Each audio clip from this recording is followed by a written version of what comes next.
Hey, it's Jim Toscano here on the Monday Night Live stream, filling in the grooves. That graphic that you just saw of Gordy Knudsen, he's not on tonight. Gordy makes these headphones though, these Ultraphones, which are super awesome. I just used them for the last week recording with Larry Campbell, producer, and the songwriter Roger Street Friedman. And I use these lovely headphones, so thank you, Gordy, for those. Just a little housekeeping. Right now, it's week 4 of Hit Like a Girl. I just finished judging week 4, so Hit Like a Girl is in full effect. So get out there, watch the videos, vote for the ladies that are doing their thing.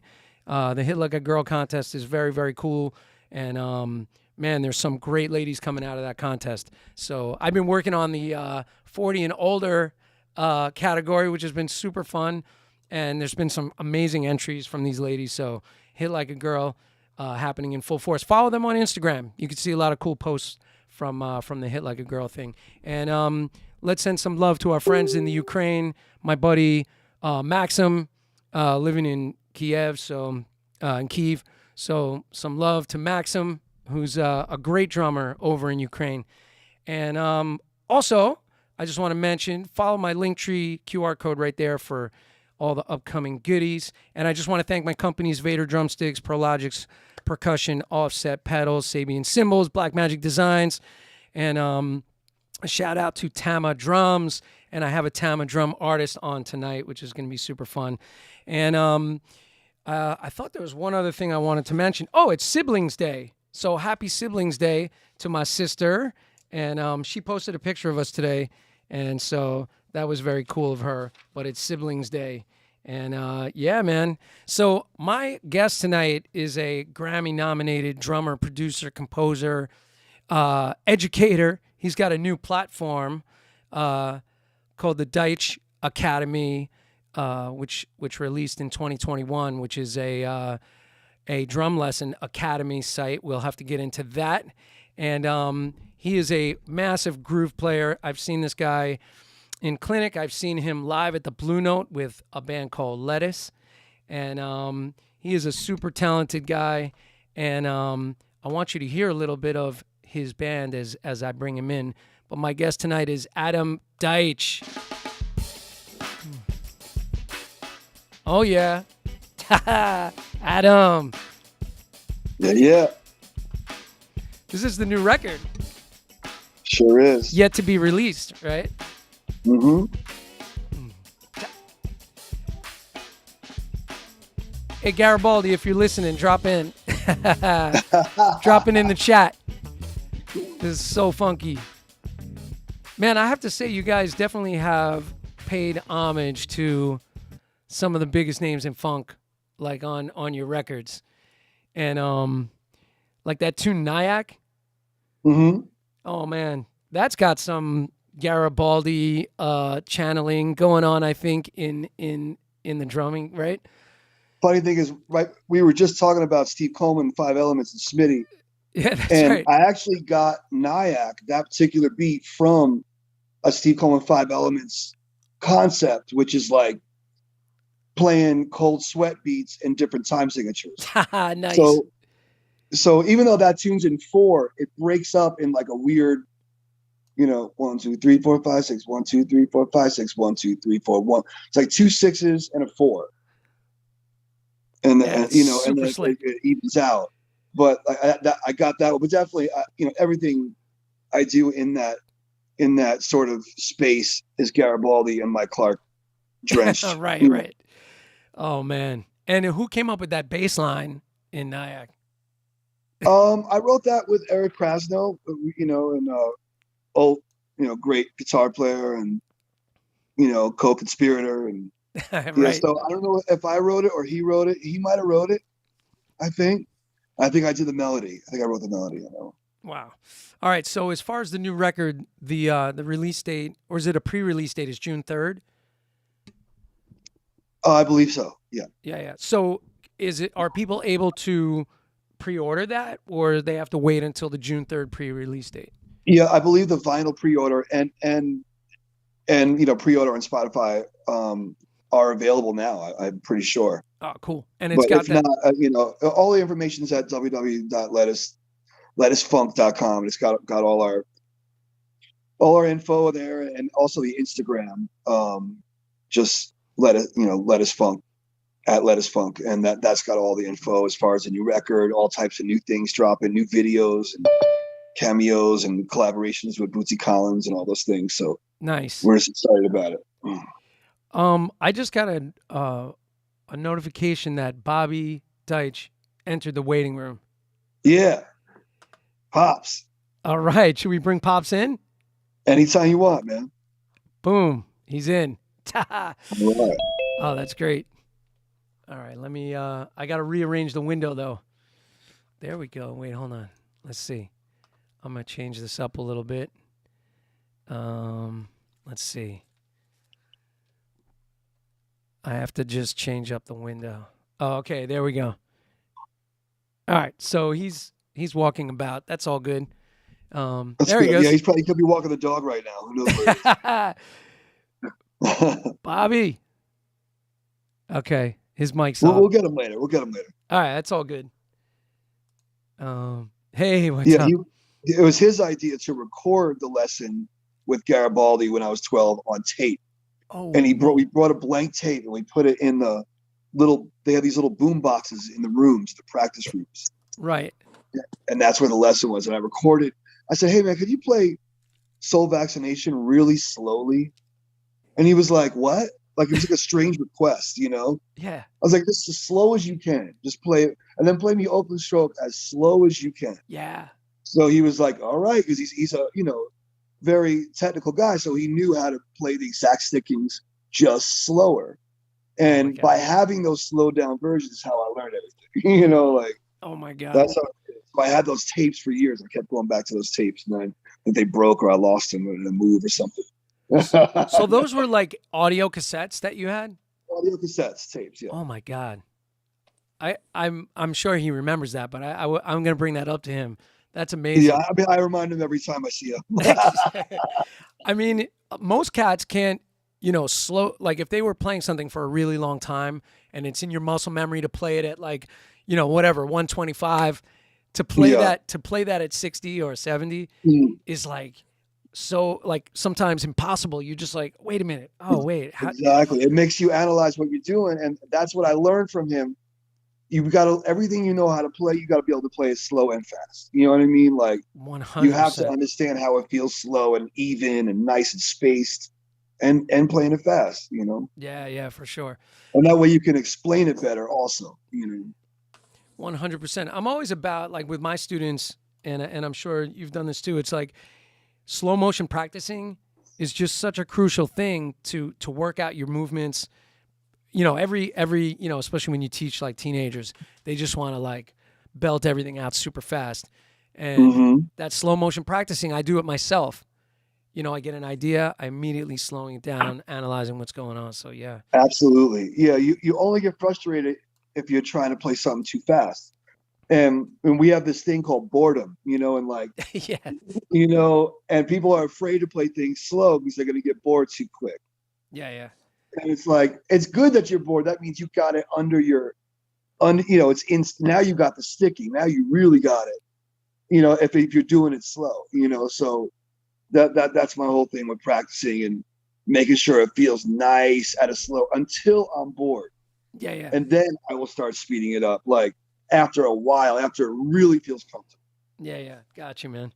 By the way, I'm gonna go way back to because I want to get your whole story. I want to go back to the early parts of your story, but let me just ask you. The Academy thing is pretty new, like 2021, right? For your yeah, it was definitely pandemic inspired for sure. Yeah, and so how's that going? And give us like a quick synopsis of what's going on the platform. Well, I grew up with two drummers as parents. They're both amazing players, played professionally for 20 years, and then became music teachers. And I was their first student, like two drummers, and giving me all the information. And then they ended up teaching thousands of kids between the two of them. Wow. And they're really good at it. and they're really good at again explaining their knowledge and using references. And so I always wanted to do a site. I've been teaching privately. I used to be on the faculty at Drummers Collective, right, and the new school, and they would send me students here and there. And I always loved one-on-one teaching, and people always come to me for the same thing. I want to get my groove together. I want to get my foot a little better. I want to get more into funk. It's like, so why not just make that what the focus of the academy? Like you can get hand paradiddle stuff other places. You could get reading other places.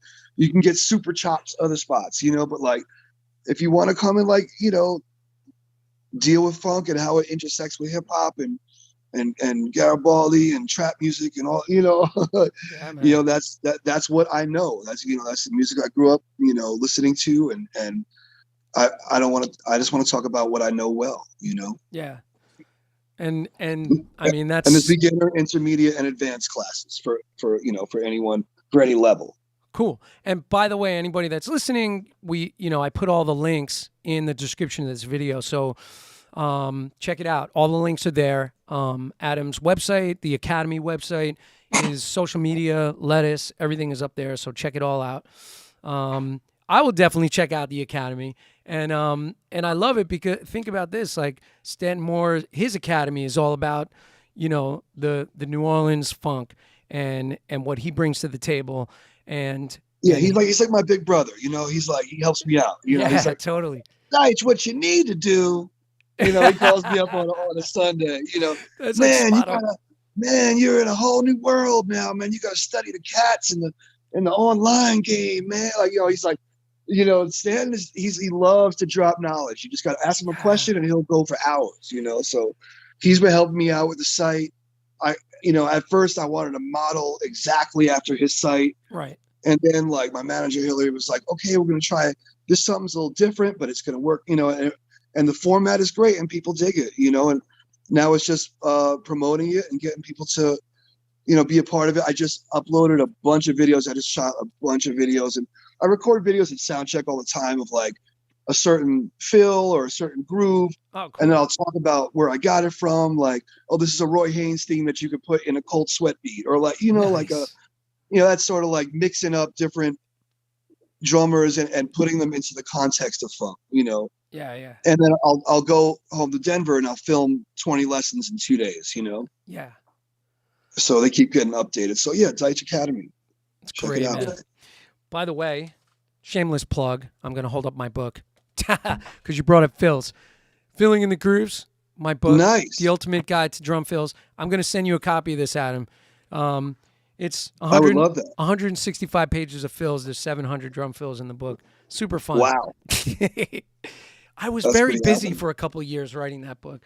I bet my dad wrote a book. I'm going to plug my dad's book. Yes. It's called The Drummer in You. Oh. It's for like a kid that wants to play drums that doesn't want to learn to read, or like is slow to learning to read, and he just wants to like have the enjoyment of learning to play the drums, or like even your middle-aged friend who's never always wanted to play drums. This is the book for them. It's called The Drummer in You by Bobby Deich. It's on nice. Amazon. I'm going to look for that. The number system. It's all set up by numbers. Oh, cool. Yeah.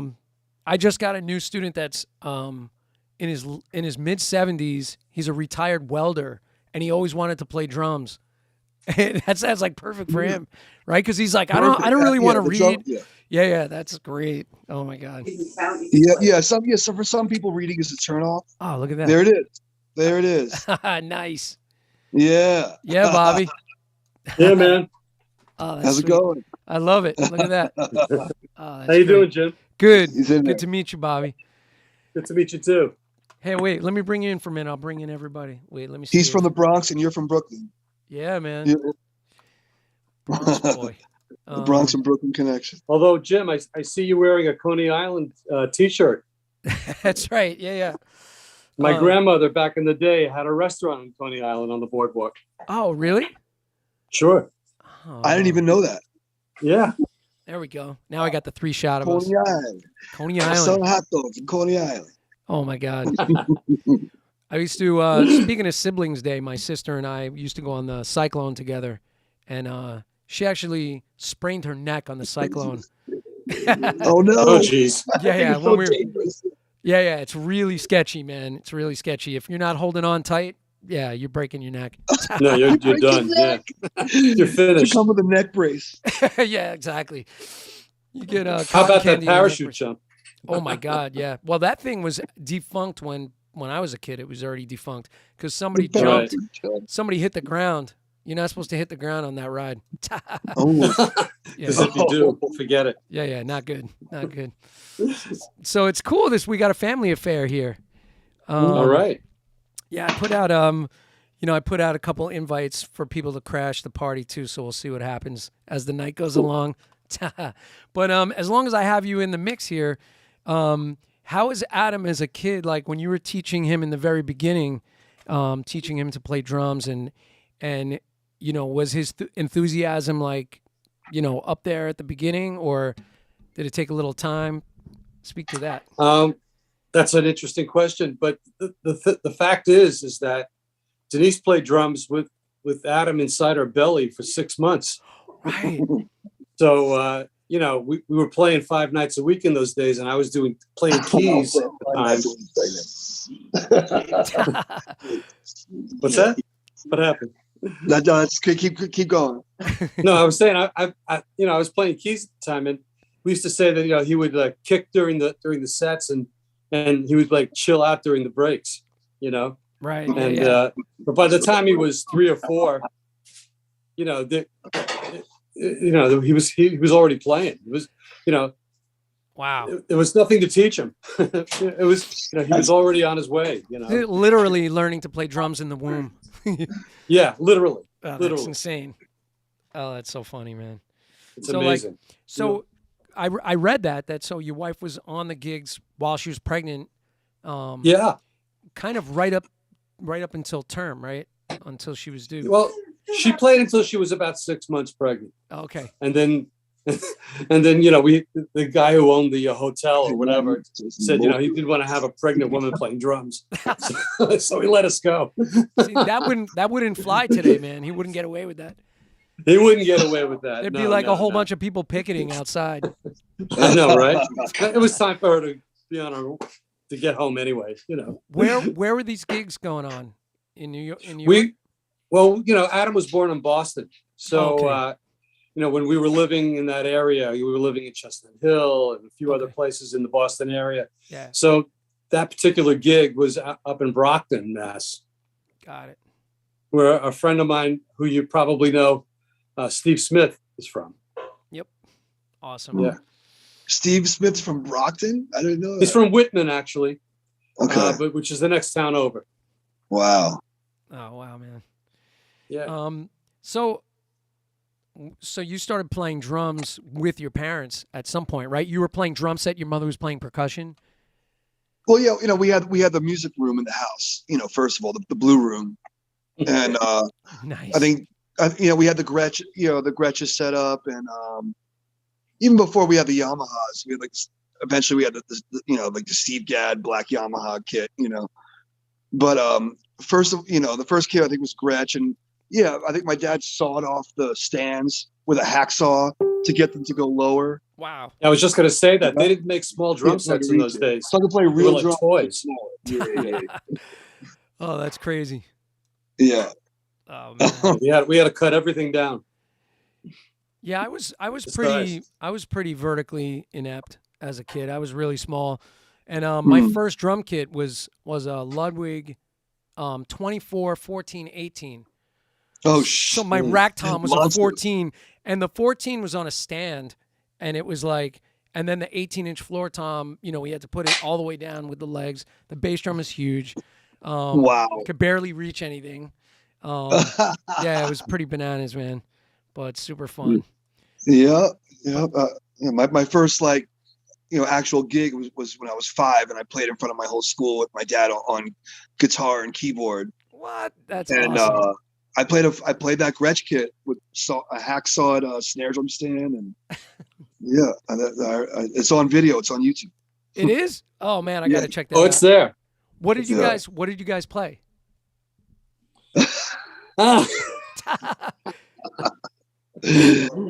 Frank Well, we didn't Sinatra, play prog rock, that's for sure. The trees from Rush. Right, exactly. Yeah, exactly. Oh my God, that's great. Played the Pac-Man theme song. I got That's Pac-Man right. fever, Oh, and the crowd went nuts and they screamed. oh, that's great. Mr. M, which is fun. Mr. M. Mr. M is part of the letter people. Nice. Oh my Hits for God. kids. Excuse me while I grab some food. Yeah, no problem, man. I'm gonna slide back over to you, to your view. Cool. Oh wait, he's on the he's pinned, so he's on the main view now. That's funny. All right, so I'll leave it there. So let me ask you this. So as far as the school thing, did you do all the school band stuff? Did you do like concert band and I had some good music teachers growing up. right?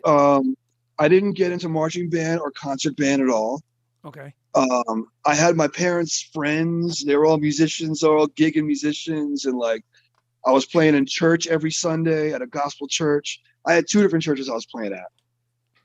And that was every Sunday. And I had my church musician gospel friends, and I had a jazz gig every Tuesday at a Middle Eastern restaurant. Oh wow. I had a Chili Peppers type rock band that I was rehearsing with 7 nights a week. Wait, that was on top of that was Fatbag? Well, that was college. I'm talking about in high school. I was in this band called Yummy. Oh, Yummy. And people in Nyack and Rockland, they remember Yummy. Like, Yummy was, it was led by this kind of Flea type cat, this guy Drew. Okay. And he sang and rapped, and it was cool. It was a great vibe. And I just needed right when we were ready to start gigging out and making records, I had to go to college, and they wanted me to not go to college. Yeah. So, and I was like, I got to go to Berkeley. I got these lettuce guys, waiting for me. I got to go. Yeah. Oh, that's pretty funny. Like, yeah, get your priorities straight, man. Stay here in Nyack and play with us. Don't go to college. Right. Yeah. And they were good. Like, you know what?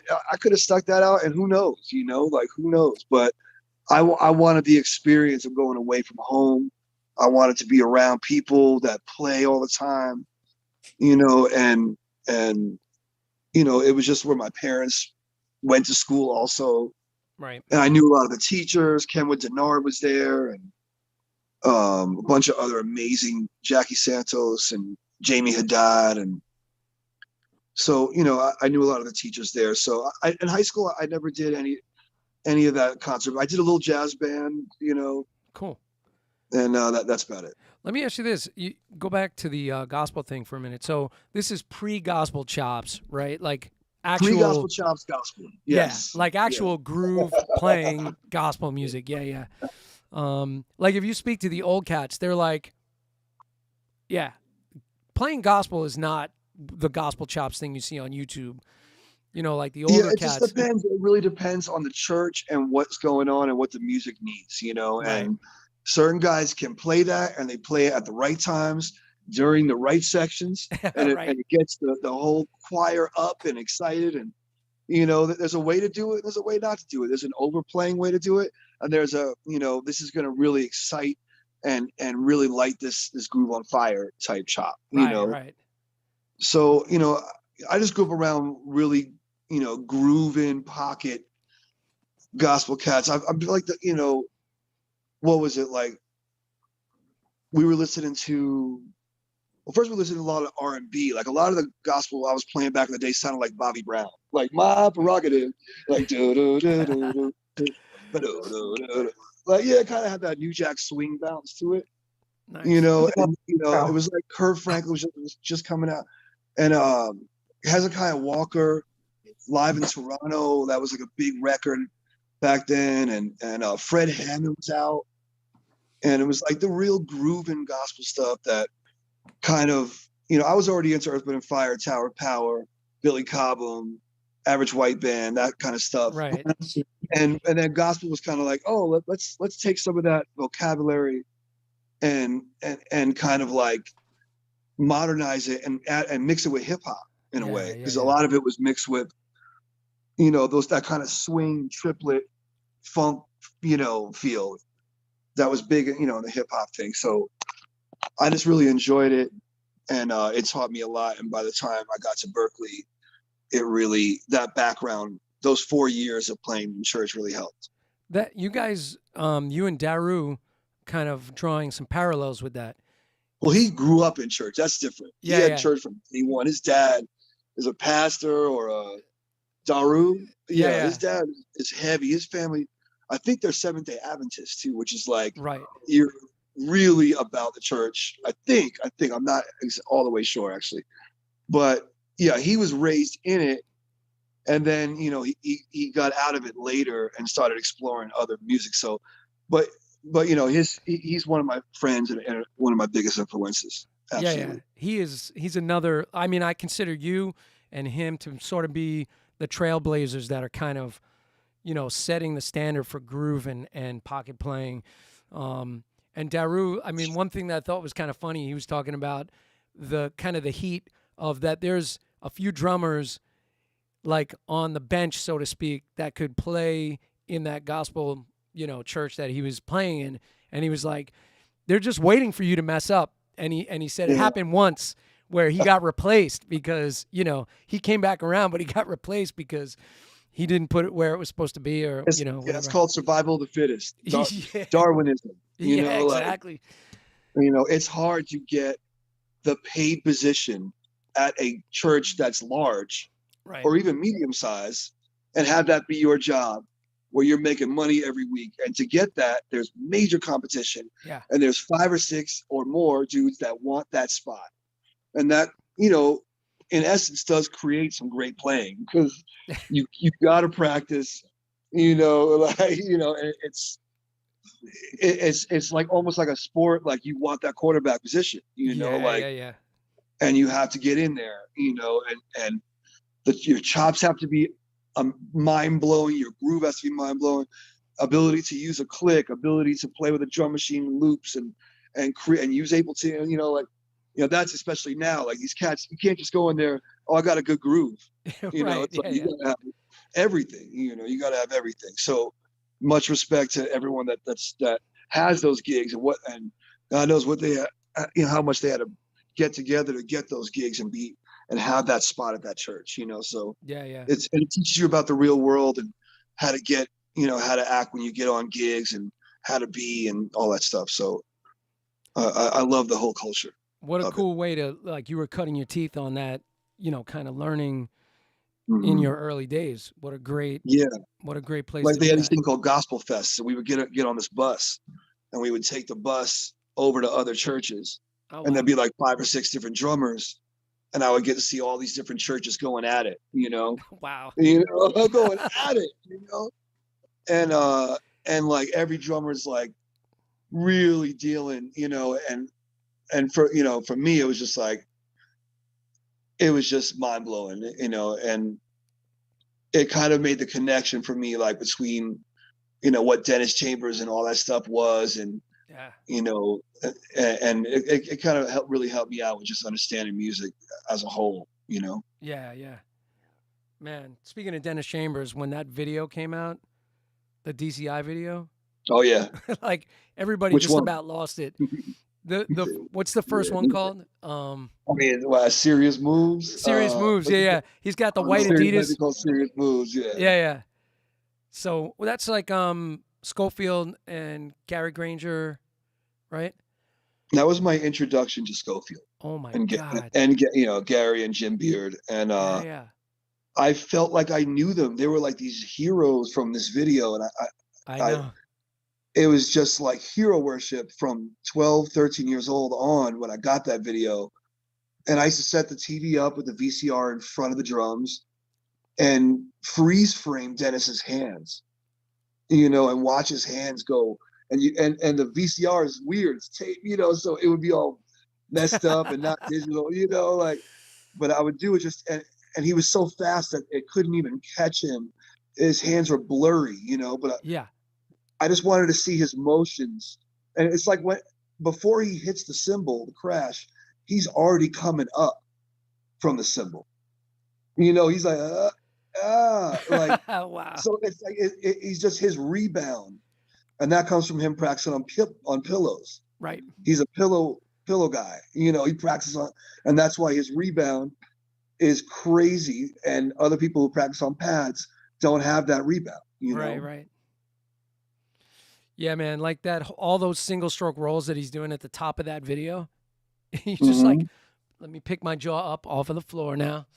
Like, yeah, that and the slow funk groove he slow plays when he funk. demonstrates P-Funk, and he demonstrates, you know, One Nation Under a Groove, and he plays it a little bit slower than the record. Yeah, right. A little bit groovier, and it's like, whoa, Dennis, like, it's just like his level of pocket and relaxedness of that video. Yeah. But doing a DCI video in those days is hectic, you know, it's nerve-wracking, and like, Oh, man. you know, he was so calm and so good in those videos. It was like, you know, and by the time I got to play with Sko, it was like, he'd been like a member of my house. He's on TV all the time, my house on the video. That's so funny. Yeah, it was the Dennis video with Sko. Yeah. I'm telling my friend Devon. Yeah, you gotta look that up, bro. And actually, his version of Sissy Strut on that is cool too, because it's great. It's great. He's not laying down Zig's thing. He's doing his own thing, but it's so grooving. It's so in the pocket. Yeah, crazy. Yeah, he did his own thing with it, and he opened up, you know, thousands of drummers to Zig's genius. 100%. Yeah. Because everybody was looking that up immediately. You know. Oh my God. Yeah. So, you know, Zig is like, you know, a household name now, but I feel like Dennis helped with that, you know, like by doing that, it was like, everyone's like, oh, meters and right. You know, like all the young drummers that were into chops and fusion, like now they knew about Zig, and you know, the more people know about Zig, with a better world it is. You know? Indeed, man. And actually, I mean, just while we're on the subject of drummers from New Orleans that are great funk drummers, you talked about this with Stanton. Stanton always brings this up to me about Russell Batiste and like that video, and I think Stanton played it on one of his live streams. There's a video where he's bringing the classic video. Yeah. It's just so ridiculous. I've seen that in person many times, and it's wild because, you know, he had this mirror image drum set for a while that was like lefty and righty. Right. So he could switch and play like as a lefty and play left-footed kick drum, or play righty. And every time I would be at Jazz Fest, he'd be in the middle of really dealing on the drums and shout on the mic, "Adam, come here. You know, come up here." Oh my God. You know, because he knew I played with the Average White Band. He used to call me Average White Band. Average White Band, come on up. You know, and I go up, and he would play lefty, and I'd play righty, and we'd be back to back on this kit. Oh my God. You know, and it's just, he's just a really warm dude who really helped me out and redefine what pocket is for me, and like what I thought it was, and you know, like made it more just, how do you explain the grease that he brings? I don't even know. It's just New Orleans. It's just New Orleans. And he said he used to sleep in front of Zigaboo's bass drum at Meters rehearsals, and I believe him. Whoa. You know, he would be like a little kid running around, you know, at Meters rehearsals. Oh my God. You know, because his father or uncle was friends with them, and they're all part of the same family, you know. So, you know, he's one of the greats, and a couple of other drummers I have to mention. Devon Trusclaire from Dumpster Funk, who's actually right here. Who's right here? Where is he? Yo, Devon. Yeah, he's out here in the galaxy. We're flying the galaxy right now. Awesome. One of the greats. If you go see Dumpster Funk, you're going to get a clinic every time. It's just like, you know, the extension of New Orleans drumming brought into 2022 and beyond, and he's coming with a whole bag of stuff that's people need to hear. I feel so like you got him, you got Alvin Ford Jr., who is just an absolute beast and one of the coolest dudes ever, and just plays drums effortlessly, like it's just breathing or eating a sandwich. It's like he doesn't sweat. It's just, I don't know. I've never seen someone look so effortless. Terence Higgins is like kind of the uncle to everybody. He's only a couple years older than me, but he takes care of everybody. He's like everyone calls him Grease, Swamp Grease. Wow. And, he's, the future of the stuff. And then you have the younger guys, Joe Dyson was out with Pat Metheny and right. Who else? Alfred Jordan. You can't forget Alfred Jordan. There's nothing he can't play. He's just like limitless. There's like the strongest drum community in the world in numbers, in sheer numbers. Like the biggest gang of great drummers is New Orleans. And I know gangs from Houston and Dallas and, drum gangs from LA and drum gangs from New York. And it's just not like New Orleans and how everyone hangs out and knows each other. And yeah. And just through going to Jazz Fest for me, I got to kind of see it and be around it for little points in time. And it's awe inspiring. Yeah, man. I'm gonna just real quick just jump in the chat and just say hello to a couple of people, and then we'll get back into it. And Devin, I'm holding you to that. I want to get you on the show. Oh yeah, for sure. I'm down, Jim. I'll look y'all up this. You know what else I put out into the universe through Stanton? I was like, hey man, you think Zig would do the show? Because I had James Gadsden on not that long ago, and I had Cobham on, and Zig would love to do it. And I'm like, man, I just want to capture the godfathers of our craft, all these guys. Absolutely, man. And get their stories, man. And give their flowers now. Yeah. Now's the time, man. Now. Yeah. Zig is doing great. He's playing great. He's strong. He's healthy. Yeah. It's funny. It's like I tell all my students, I'm always telling people on the show, I'm like, if there's anybody you want to see, do not wait. Don't take it for granted. Go and see them immediately, because somebody that you really love is going to be gone, and you're going to be regretting it always. That, man, I didn't go see so and so. Whoever that is, whoever that is for you, go see all the people you love and that you want to see. Right. Like I got to see Nate Smith the other night in Denver. Oh my God, he's so and great. Micaiah McCraven opened. Are you hip to Micaiah McCraven? No, yet? Who's this? Oh man, his band is on tour opening for Nate Smith's band, and he is just a force of nature. Like really, sneaky odd times and grooves and like buttery Brian Blade-isms with a little bit more hip hop context, like really dope. Like just so fresh. And so and I got to see Yusuf Days the other night with his band. Yeah. Have you heard him yet? Yeah. Oh my God. Are you hip to Wednesday Night Titans? Who's that? Zach Danziger's band. Oh yeah, of course. Zach all day. Yeah. Have you seen his the Wednesday Night Titans thing? Yeah, it's my friend that's in that band from New Orleans. Yeah. They do the wrestling thing. Yeah. It's so ridiculous, man. Like, they've basically taken all those wrestling rants and melody-dyned them into lyrical content for their tunes. It's bananas. Yeah, totally Zach bananas. is a zany, silly guy. Like, yeah, he's serious about those drums, but he's funny. He's got a wild side. So did you? That band is great. Yeah, Zach did the Zildjian thing with me, and it was phenomenal. Yeah. He was just so good. Well, his last thing. Did you do PASIC the year that Zach did it with Edit Bunker? I don't think so. I did PASIC when it was Eric Moore. Oh yeah, that's right. What year was that? Eric and somebody else, and Eric Moore and Daru. Yeah. I was there. Yeah, that was great. That's how I learned about Ledisi, believe it or not, is there. Oh, cool. And I brought a whole bunch of students with me, so I was like chaperoning, guys and bringing them to PASIC to like turn them on to drummers. And I saw you play and I was like, whoa, I was like, what is happening? And then you were like, oh, this is a track from my band Ledisi. You played a track. And I was like, oh my God, I got to look this all up.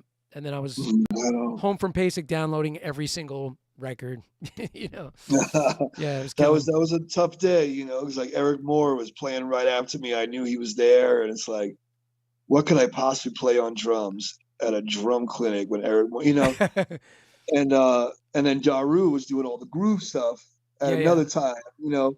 So I'm like, what do I have to offer here? You know, like it was Oh just man, like, no, you threw down you know, but such great those guys stuff. that represent such a wide variety of awesomeness that I was just like, you know, but I just did my little thing, you know, talked about the music that I played and the artists that I've worked with and what they expected of me, and you know, the projects that I'm in, and then that's it. You know, I just had to talk about what I know. Yeah, but man, people were definitely inspired. I mean, you know, you had Ballroom 500, which is you know, one of the bigger clinic rooms. I mean, the biggest clinic room, really in it, man. Everybody was that was a big one for me. Yeah, it was great, man. It was really killing.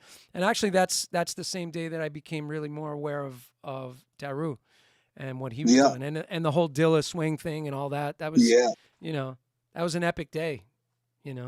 Yeah, he's from Detroit, so he understands that Dilla swing a little bit different than everybody else, you know? Oh, yeah, indeed. Kind of like a way of life, yes. You know, for him. It's not like, oh, let me play some Dilla stuff here. Right, it's like, you know, this is like, that's like he lives and breathes it, like Elvin lives and breathes the way Elvin played, or, you know, like. Yeah, 100%. He's made it his calling card, you know, and it's just part of, it's in his DNA, you know, he's just got it, you know, he's just so original. Every time this comes up, though, I always think about Ash Sohn, like when he was first he was starting to experiment with it, and he kept he was describing it as wanky beats, and he's like, he goes, man, I'm trying to get my head wrapped around these wanky beats. He's like, the first time I heard it, I was like, that's wrong. It's got to be wrong, you know. But now he's like, it's got to be a little bit wrong. Yeah, it's got to be a little bit wrong. But now he's starting to grasp it, you know. It's so funny. My theory is it makes the audience feel like they're a part of the groove and they need to pull it right. right. You know, like they need to shuffle that groove along with you know, the way they move. I don't know, whenever we play it with Ledis, it's always fun to like watch the crowd react to how, you know, the Dilla stuff and how broken it is, and it has that 8-note triplet on top of the groove, you know, so it's just funny to see how people dance to it and move to it. You know, it's pretty much of a recent thing. It's only in the last 10 years people have been playing it. You know, if that, you know, it got hot in the last 3, you know, 2, 3, you know. But I mean, I really feel like Dilla's music, you know, 2001, 2002, we were listening to him, and the bass player in Ledis' name is Eric Coombs. His brother is Tyler Coombs, and he's a phenomenal drummer who's played with Anthony Hamilton and a bunch of others, and does like session work in LA. And he is the original dude to like break down the Dilla feel to me in like 03, 04, you know, and I had no idea what he was talking about. Like, why would it be flammed? Why would it be like that? And he was just good at explaining it. And I kind of use a lot of discussions we've had about the Dilla thing. And I kind of bring that to my clinics, basically, you know. You know, it's funny. I had this conversation with Daru, and I was like, you know, people, when they transcribe it, they're writing it out in like a quintuplet swing or a septuplet swing. And Daru's like, yeah, man. He goes, I don't know about all that. He goes, I just feel it where it is, you know? Right. He's not trying to. Yeah. Meanwhile, everybody's writing it out in like, you know, mathematical. Nature of the hi-hat. Yeah. You know what? Let's say hello in the chat real quick, and then I see that your parents are in the queue. I'm going to bring them back on. Your mom's in the queue now, which is awesome. There goes the party. And you know what's crazy is my mom's probably going to pop in too, because my mom, she usually pops in, so it'll be a family affair. Let me just switch over to the chat window and just bring up a little bit of chat. So all right. So who do we got from the very beginning? Of course, one of my young female students, Lucia, with us, saying hello. How's her? She's always the first one in the chat, so Lucia's hanging with us. Joey Pinto from Staten Island hanging with us. Joey Pinto. Joey Pinto. I saw Joey this morning. He was playing on his steering wheel in a park. So to all the drummers that play on the steering wheels in their cars because their wives will kill them. I think all steering wheels should have triggers, so you could like kick drum, yeah. Yeah, hi totally. hats. It's like a drum cat steering wheel. Yeah, Let's see. Oh, so drum cat steering wheel. Lucia has a question right out of the gate. So, by the way, Lucia is 13 years old. She's in middle school and she's studying with me and she's working on playing Afro-Cuban stuff right now. She's getting her left foot clave down, which is pretty amazing for a 13-year-old. And so props to Lucia for working so hard. She says, Adam, what got you into funk drumming? Not having to play left foot clave when I was 13. That's hard. I still can't do that. I'm 45. That's hard. But it builds strong bones 12 different ways, I'll tell you. 100%. It really getting that left foot clave. But got me into funk was definitely my parents introducing me to records like Earth, Wind and Fire, Gratitude, and Raise. Tower Power, the original record, Billy Cobham's, Spectrum and stuff like that. How about Cold Blood? Cold Blood, this band called Cold Blood from San Francisco and Oakland, who were, kind of like the sister band of Tower Power. And, so I just really enjoyed playing along with those records. Yeah, headphones on, all systems go, play the whole album. Catch a sweat and take a break, drink some water, and do it again. So that's where I really just got into it. I get what is called a funk rush. Yeah. My dad coined the phrase. It's like when you're playing with a really good funk band and the horns are kicking and everything's kicking in the right spot, you get a rush. You get your hair stands on your arm. And it's like a drug to me, and I love it. And there's nothing on earth that can replace that rush of playing the funk music. You know what's funny? I got to mention two records that I felt like, because you mentioned Billy Cobham, that record Warning, which came out like I was in high school, I think, when that came out. Yeah. That record is super funky. And it's like I think that's kind of where it kind of turned and became less, sort of explosive. I mean, there's still those elements in it, but it became more. Right, it was like probably like late 70s disco era was ushering in. Yeah, sure. And so like that record for me was one of them. But the other thing that kind of led me towards more listening to more funk was, for some reason, those two Jeff Beck records, Blow by Blow. Yeah, those are great. Those are really great. Wired and Blow by Blow. And Wired, man. Oh my God. Jeff Beck. Write those down. Jeff Beck. Wired and Blow by Blow. It's Richard Bailey on drums. Is it Narada Michael Walden on that? Well, Richard Bailey is on. Richard Bailey, right? What happened to Richard Bailey? Where is he? I don't know, man. I gotta influenced thousands of drummers, and like I haven't Blow by Blow and Wired. Yeah, both of those. Like you listen to both of those records. I think he's on both of them. Yeah. Okay, cool. And then later on, Michael Walden, I think, was on like the live record. There was that live one with Freeway Jam on it and all that stuff. Okay. Jan Hammer's like playing on it. But those two records are so funky, man. I mean, yeah. Not really funk, but it's funky. No, they're right in the middle between like power trio rock and funk. Like right. It was Jeff Beck's take on a sort of a Jimi Hendrix trio thing, but a little funkier. Yeah, 100%. And it just really definitely turned on a lot of rock people into the funk for sure. Yes. It's a phenomenal record. Both of them. Steve Balgoyan saying hi. Steve Balgoyan's up in Colorado. Cool. You're in Boulder, right, Steve? Dave Clive from the Dave Clive's Gretsch Museum saying hello to you and your family.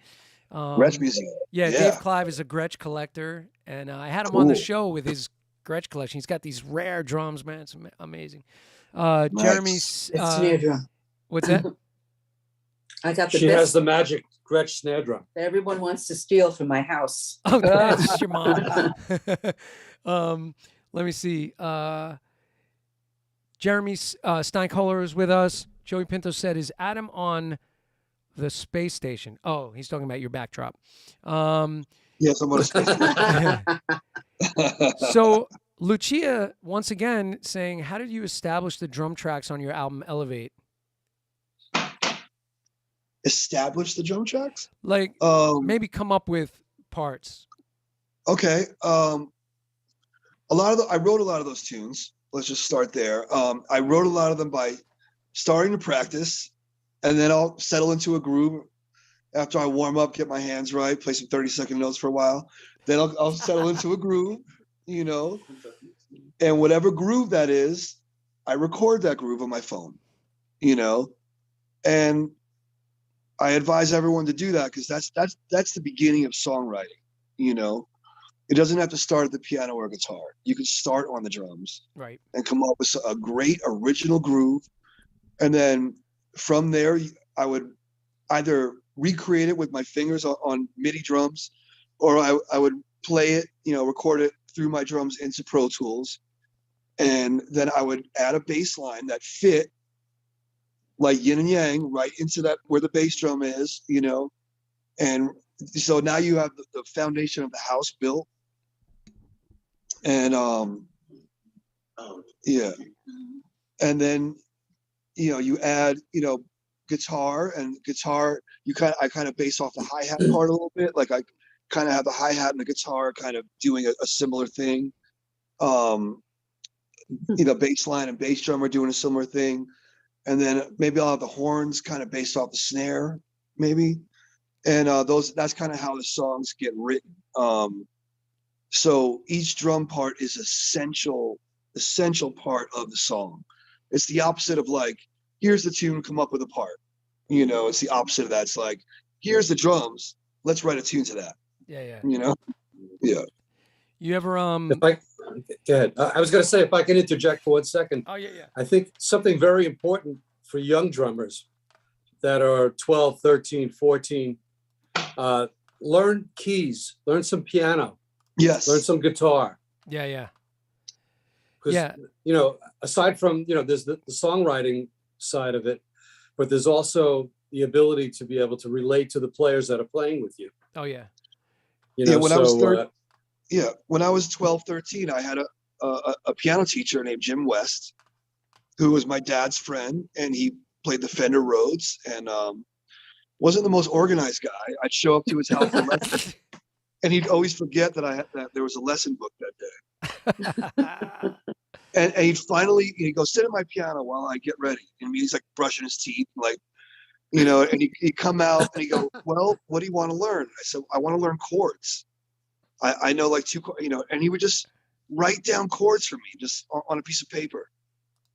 You know, just like, you know, C, E flat, G, you know, B flat. That's a minor 7, you know. Okay, thank you, you know. And he would just keep doing that over and over again. And that's what I based all my songs off of. So those are the colors the color palette. A lot of it comes from the chords I learned from Jim West and my dad's friend Greg. Both my parents played piano. Let me also state that. So all the all the chords I had at the beginning were from them. And then the kind of existential jazz chords came from their friends who would sit me down at the piano and I would take lessons. So I think that really allowed me to take these drum parts and finish them. Yeah. Put, you know, even if it's 1 or 2 chords, if they're in the right spot, it's a tune. You know, now you could build a melody from that. Right. Yeah, man, that's good advice. And a young student of mine like Lucia, she's studying piano, guitar, bass, drums. Good. Like she's playing all these instruments. So She's doing it, and I'm encouraging her to get an interface and get Logic running or Pro Tools and start recording because she can start composing just like you were saying. By the way, you ever at least GarageBand? Yeah. Yeah, Oh, GarageBand, Fruity Loops, whatever. Yeah, whatever works. Whatever works. Adam, you ever take your phone, you go to voice notes and sing the grooves into your voice notes? I mean, I have phone recorder, which is it's like an app that's in the phone. Right. So, I mean, I literally have hundreds of bass lines that I've sent in, drum beats, either sang beatbox drum beats or me actually playing drum beats. Right. Horn lines, guitar parts. They're just skeleton pieces of songs that it would take me like, I need to go to some place like Hawaii for like 2 weeks just to go through all these voice messages. Oh yeah. And take them off my phone and flesh them out into songs. Oh, that's great. And just be near like a waterfall or something. That's the kind of vacation I need right now. There goes his phone. Yeah. Let's see. Christopher Simpson saying good evening. He said, what would be a perfect snare for you? The new Adam Deich Tama signature snare that's coming out soon. Oh yeah. Uh-oh. You heard it here first. The prototype is being sent to me right now. I can't say too much about it, but it is wood. And my guy Sam Gamble from Tama, shout out to Tama, and all the brilliant craftsmen over there in Japan that take so much care in making their drums and so much respect. When you visit them in Japan, you visit the Tama factory. It's like this beautiful, clean, really pristine, facility, and they take you around, and everyone's bowing, and it's just this beautiful, thing. And so they offered to do a limited run of signature snares. Ah, it's killer. Do me a favor, hit your original sound on your Zoom setup. Are you on a phone or are you on a? It's a phone thing. It's a phone thing. All right. This happens all the time with him. Oh yeah. Your audio's going wanky on me. Yeah, his audio's. It's weird. Sometimes I literally have to go out and come back in. All right. Or just try muting and then unmuting and see if that fixes it. Yeah, see if that works. By the way, you mentioned Sam from Tama. Sam's a very good guy. And by the way, Tama Star Classics. Wait, let me see if I can show you right behind me. Wait. Nice. My Tama Star Classic Dark Cherry Fade kit right behind me. That's a beautiful kit. I can't see you. I can only see me for some reason. Oh, okay. Different view. Your phone is weird still. Your voice is still weird. Is it really? Yeah. You guys know. Let me try to. I don't know why that happens with his phone. I don't know why it does this. It's all right. We won't hold it against you. Let me try to leave it, and I'll just try to come back in. All right. I'm going to bring your parents in while you do that. Cool. So, Yeah, Jim. hey, by the way, let me go over to the guest shot so I get us all in here. My mom's also in the chat. So, Great. moms are with us tonight. Yeah. There you go. Mama Deich and Mama Toscano are in the house. Cool. Let's see. Hi, Mama Toscano. I can see her. Where is it on the? She's in the chat. Yeah, she's just in the chat window. Oh wait, here we go. Yeah, it's just people typing in. There we go. Ah, let's see. Adam's All right, back. let's see. He's back. Try it. Say something.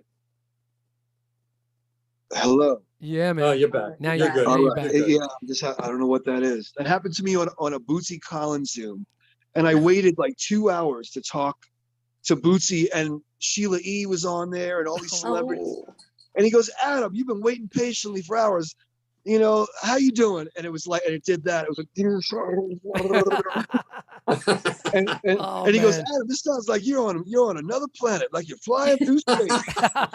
And I was my like, God. thanks, That's great. Bootsy. We'll talk another time. Yeah. Oh my God. By the way, Steve Balgoyan says that he's a member of both Stanton's Academy and your Academy. So Oh, that's cool. Dual Academy. Me and Stanton should offer a discount for people that do both. Yeah, he's working on that already. Just as you said that, he's probably working on it. He's got Steve Burnside doing He's doing a probably working on promotion. that right now. Ross Amoroso from Ohio's in the house hanging with us. Let's see. Steve Balgoyan has a little story. He said, Adam, a few years back, I was lucky enough to attend your family affair show in Denver with your mom and dad on stage with you. Hope you can do that again sometime soon. Really cool night. Mm-hmm. Yeah, that was Nice. the BDB. Yeah. Bobby Deitch Band. Yeah. That was a fun night. Yep. He plays drums on a couple tunes, and then he plays piano, and guitar and sings lead most of the night. It's about my Nice. dad. All my songs. I'm the songwriter on that. Oh wow. Yeah. Awesome. All my That one. dad's tunes, and my mom's on percussion singing backgrounds. And it's not easy to play those percussion parts and sing the third part or sing the fourth and the fifth. Uh-huh. Oh my God. And so gotta it's work at hours it. of rehearsal and it's tight, and they sound great. By the way, Mom, I saw you trading fours on an Instagram post with Adam. That was amazing. Oh my God. He gets me at like when I'm 3 a.m. when I should be sleeping. Come on, let's play. I'm playing You should be like watching I'm Jeopardy. unconscious doing it. Oh, that's great. Don't listen to her. She sounds great. Yeah, Let's see. it was fun. Christopher Yeah, Simpson. that was a great that was a great jam, Mom. You sounded really good. Yeah, Thank you, totally, Addie. man. I reposted that on my Instagram page today. I saw that. Thank you. Wonderful. Yeah, welcome Thank to you. the Deich house. That's what we do after dinner every night to work off the food that my mom cooks. She's the best cook in the world. Yeah. And after we overeat, we go downstairs. Yeah, but it's Work it usually up. about 6 hours after we eat before we do that. Nice. Right. Yeah, it's like, yeah. Let's see. Christopher Simpson said, "Where did you get the groove for Gravy Train?" He lifted it. He stole it. No, I probably did. No, that's another, like, I was practicing, and I had just learned 777 9311. Oh yeah.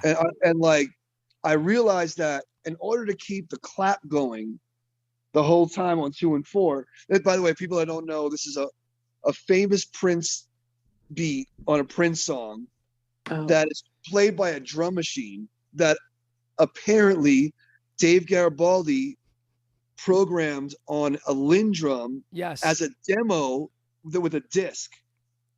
And only Prince had the Lindrum with that particular beat that Garibaldi was paid to program onto the Lindrum disc that you put in. Wow, I never knew That that. is true. That is true. So Prince wrote this tune to it, and the beat is damn near impossible to play by a human. And in the past couple of years, I mean, Little John Roberts was the first, because he's like my idol and mentor and everything. And he played with Prince, and he was the first guy to play that beat like the drum machine with the hand clap with the on hand the pad. claps. Yeah. And also John Blackwell, rest in peace, another good friend of mine, also played it with ease because he was ambidextrous and Yeah. In fact, do the clap as a crossover on the pad on the right side. And yeah, he had that thing. John Blackwell did that thing where he basically played sort of like uncrossing and crossing for his backbeats, right? And he could play hi-hat with left or hi-hat with right, didn't matter. Yeah, like, yeah.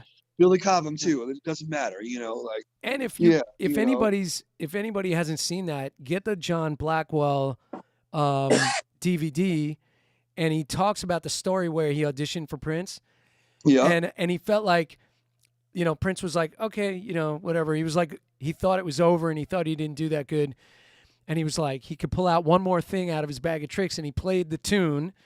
And Prince turned around and was like, can you play the hand claps? And he put the hand claps in and like, yeah. And he did it. Yeah. and the way John told the story, he did it like Prince was looking away and then went, can you do the hand claps? Around. Yeah. It was like so funny, man. He rubbernecked. Yeah, he rubbernecked. Yeah. Yeah, that's very John Blackwell. We went to Berkeley together. Oh, wow, man. And he sounded like that when he was 18, 19. Yeah. Yeah, so he was like, he was like, it was like being like, I don't know, he was like Kobe Bryant. Like, like you knew he was going to the big leagues any minute, like you knew he was going to the NBA, and he was limitless, and he was a showman, and his groove was incredible. And he went to Cameo, the funk band Cameo, first. And Larry Blackman really put him in funk masterclass, school. And then he did I don't know if he did Patti LaBelle and then Cameo, or Cameo then Patti LaBelle. But by the time he got to Prince, he was a oiled machine, like.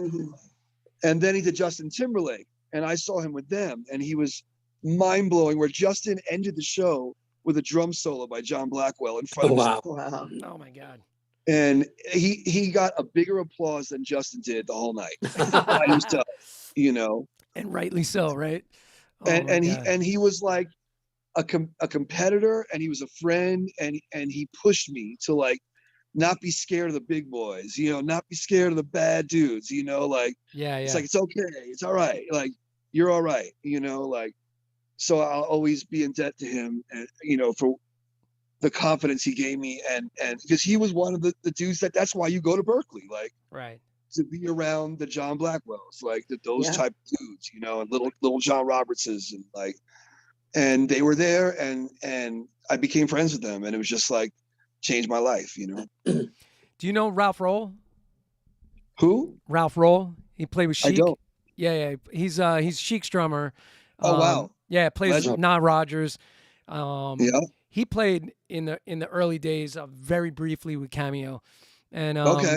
he's got a cookie company in the Bronx called Soul Snacks, and so he tours with Chic. Actually, he's in London doing drum clinics right now, but he tours with Chic, and then he's got Soul Snacks Cookie Company, and they just got picked up by like Walmart, and he's getting distributed nationwide in Walmart with his cookies.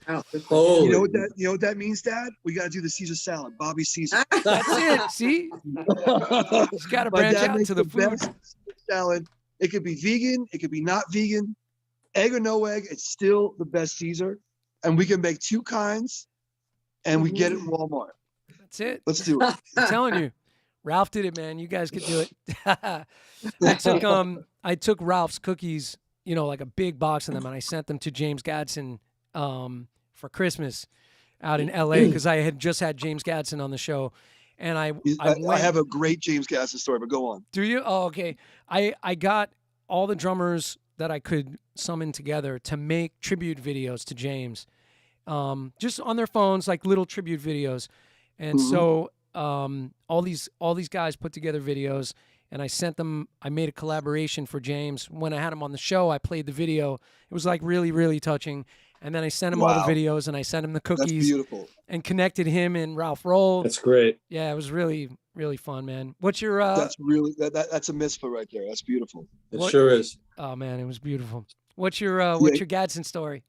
Oh, he's just, you know, I've been a fan of his since I was a kid. I mean, you know, I was into like hip hop. He's the godfather of hip hop drumming in a way, you know, like playing down tempo, 90 BPM grooves with no fills for however long the song is. Like, right. He's that dude. Like, you know, Kissin' My Love is the greatest example with Bill Withers, the original, you know, like, and he played on the, you know, Watts 103rd Street Band, you know, which is like, express yourself, bam, boom. But that's like, yeah, and that's where NWA got built their whole career. Dr. Dre built his whole career off that groove, you know. Yeah, and you know, Gadsden never got a penny. Maybe he did. I hope he did, but I hope he did. I doubt it. because the OGs never get what they deserve. But yeah, you know, like he's the godfather of hip hop drumming, and so I'm on a session. I'm at Rick Rubin's studio in Malibu with this producer named Pretty Lights.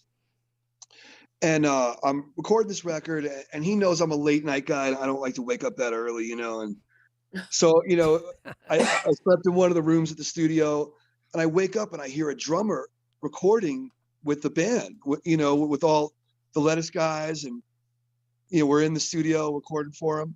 I'm like, who is this guy playing drums? You know, like, am I fired? What did he do? You know, and I wake up, and I just woken up. It's like noon, you know.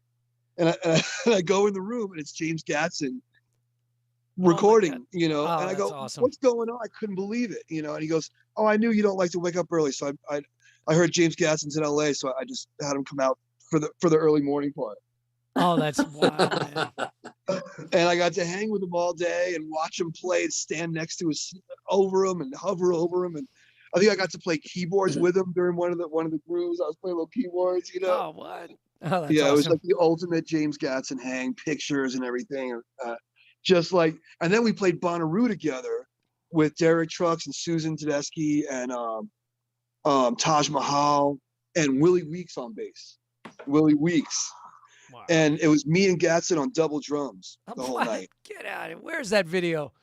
Where is that? I have somewhere. This, if you type in like Bonnaroo, Susan Tedeschi, Derek Trucks, it's there. Oh my God. And I got to play double drums. And I just stay out of his way. Stay out of the man's way. Yeah. He is Indeed. business on that kid, and Yeah. His pocket is right where he puts it is where the record should be, not where your adrenaline is at, not based on the crowd's energy. It's where the record will sound the best and live forever. And I learned that from him. Like let the crowd come to you, let that tempo settle the way it's supposed to settle. Like Yeah, indeed. Or you could do the opposite and do like James Brown Live, where everything's super fast. Like, Right. But that's another way. Gatson's kind of like, I'm gonna put this in the spot, so when you hear this 100 years from now, it's gonna feel great. Yeah. All time of the day. Oh my God. Mm-hmm. Yeah. I mean, Yeah.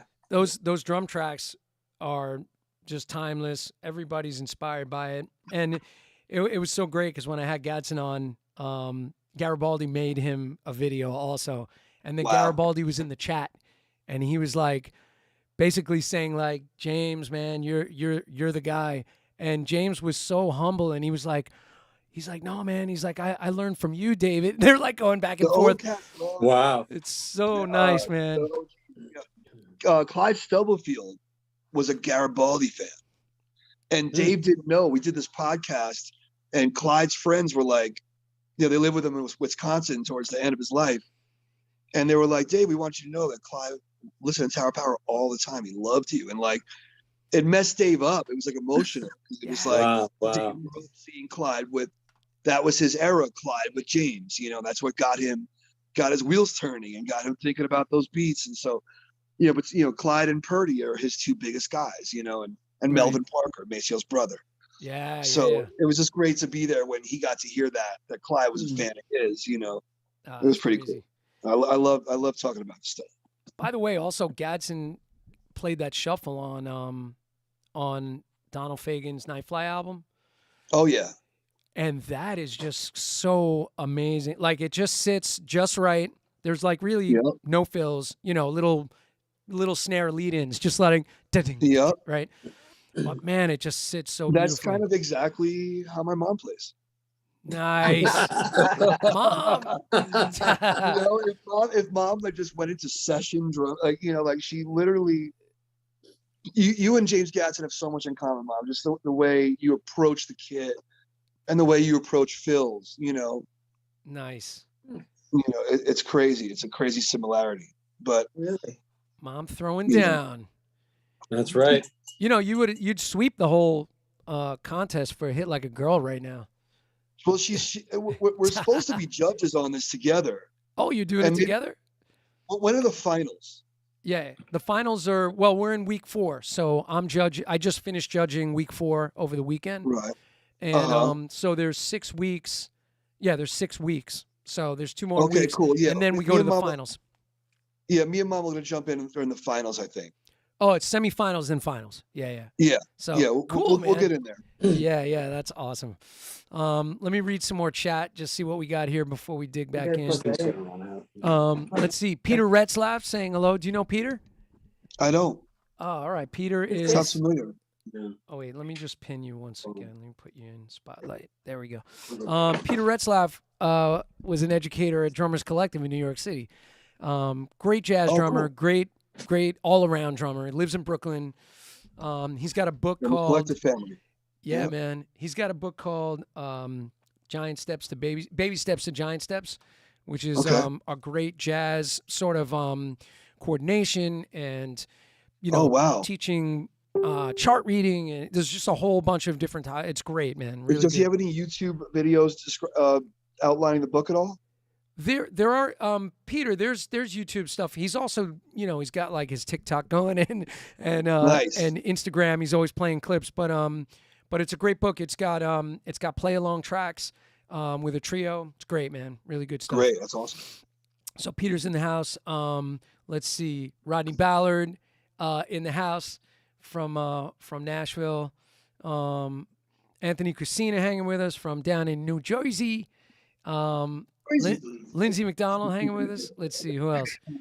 All right, cool. Ray Levere, what's up, Ray? Ray's hanging with us, man. What's up, Hey, man? Ray. His hometown is Nyack, man. He's practically family. He's practically a Deitch at this point. Yeah.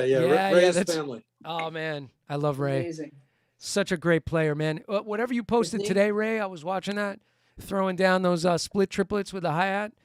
Man. Killing. My sister's How in you here. working? Happy sibling day to my sister. Hey. Reach.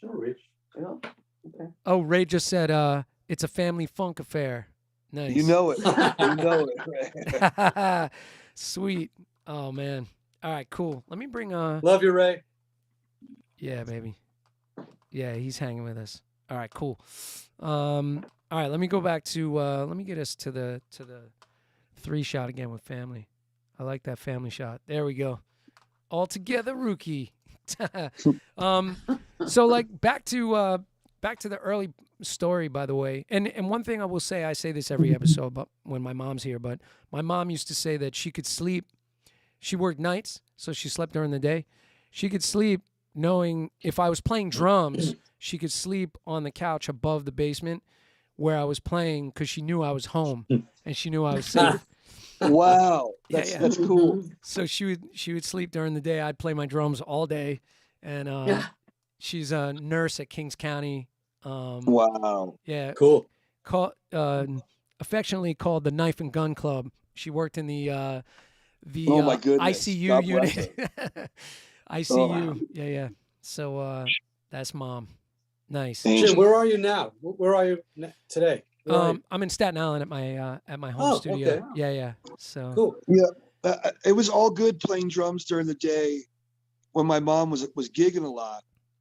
But when she became a teacher, when she came home from school and I was playing at 4 o'clock, I wasn't allowed. That had to stop. Drums had to stop.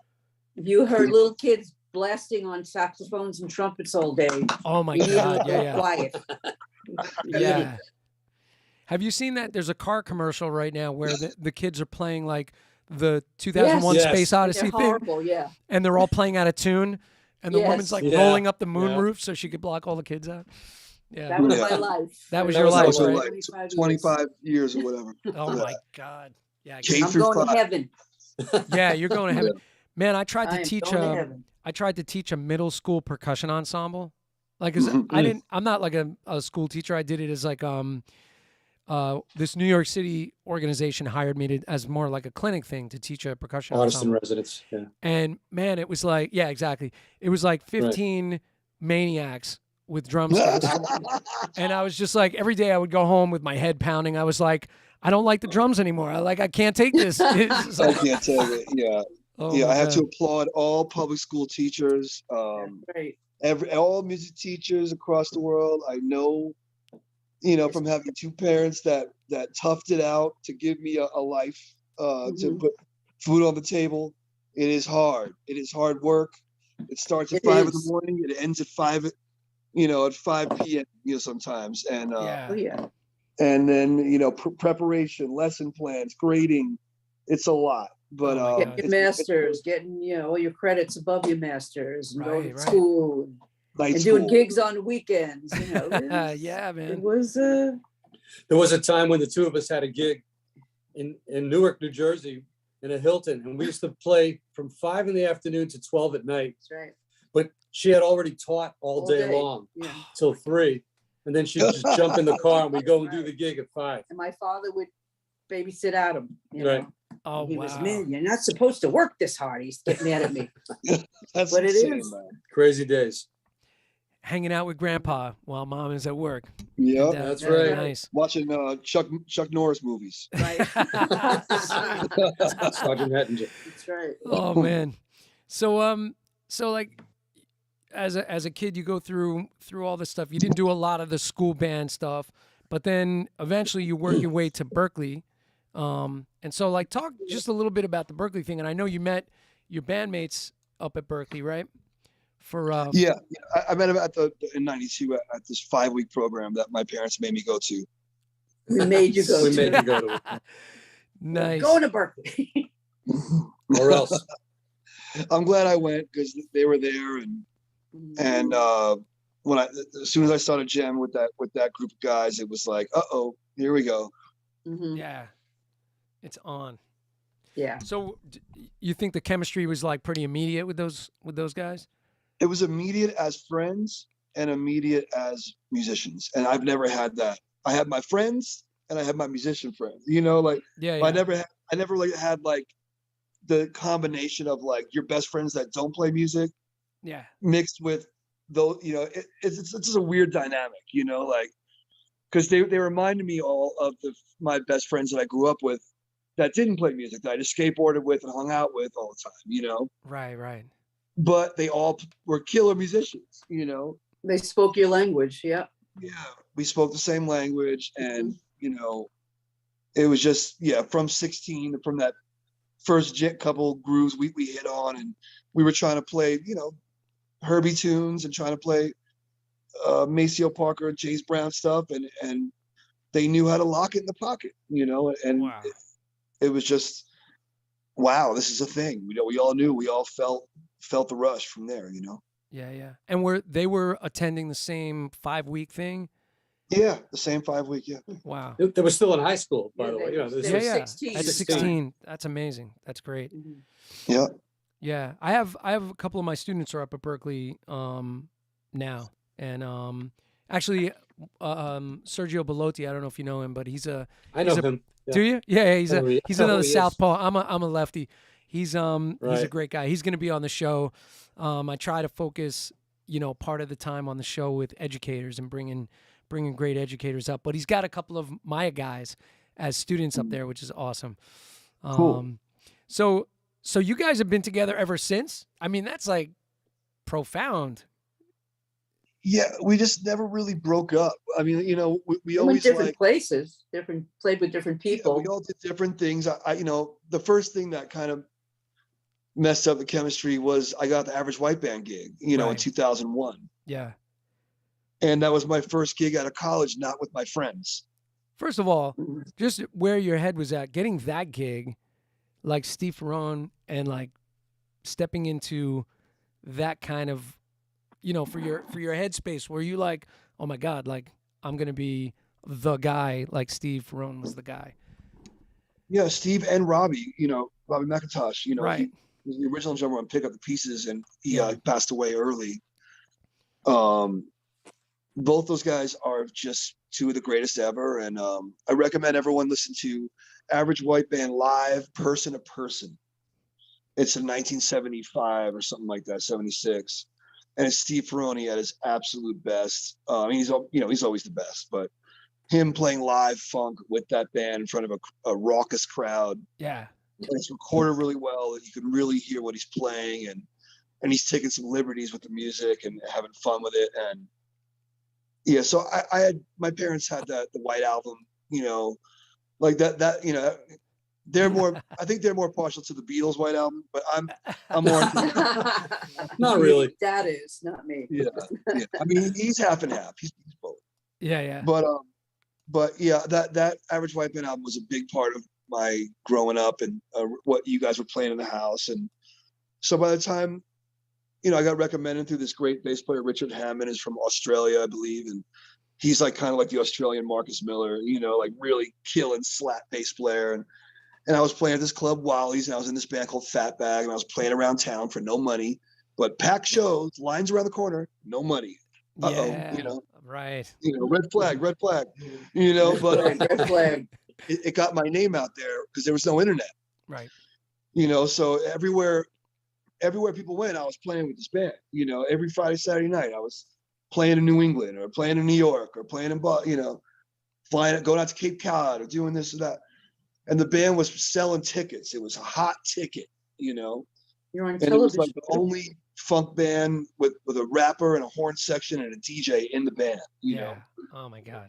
And I was 18, and I kind of left Ledisi for them also, because I was ready for that band to make it. I kept Some of the members were. Some of those guys were in Ledisi. I kept doing my own thing, and they go, okay, all right, I guess, that's cool. And then we started doing Ledisi after that, and then all of a sudden Schofield called. you know. Right. And because he sat in on a lettuce kid. At the wetlands, and then he was like, "You're coming with me, kid." And they were like, "Oh, okay, all right."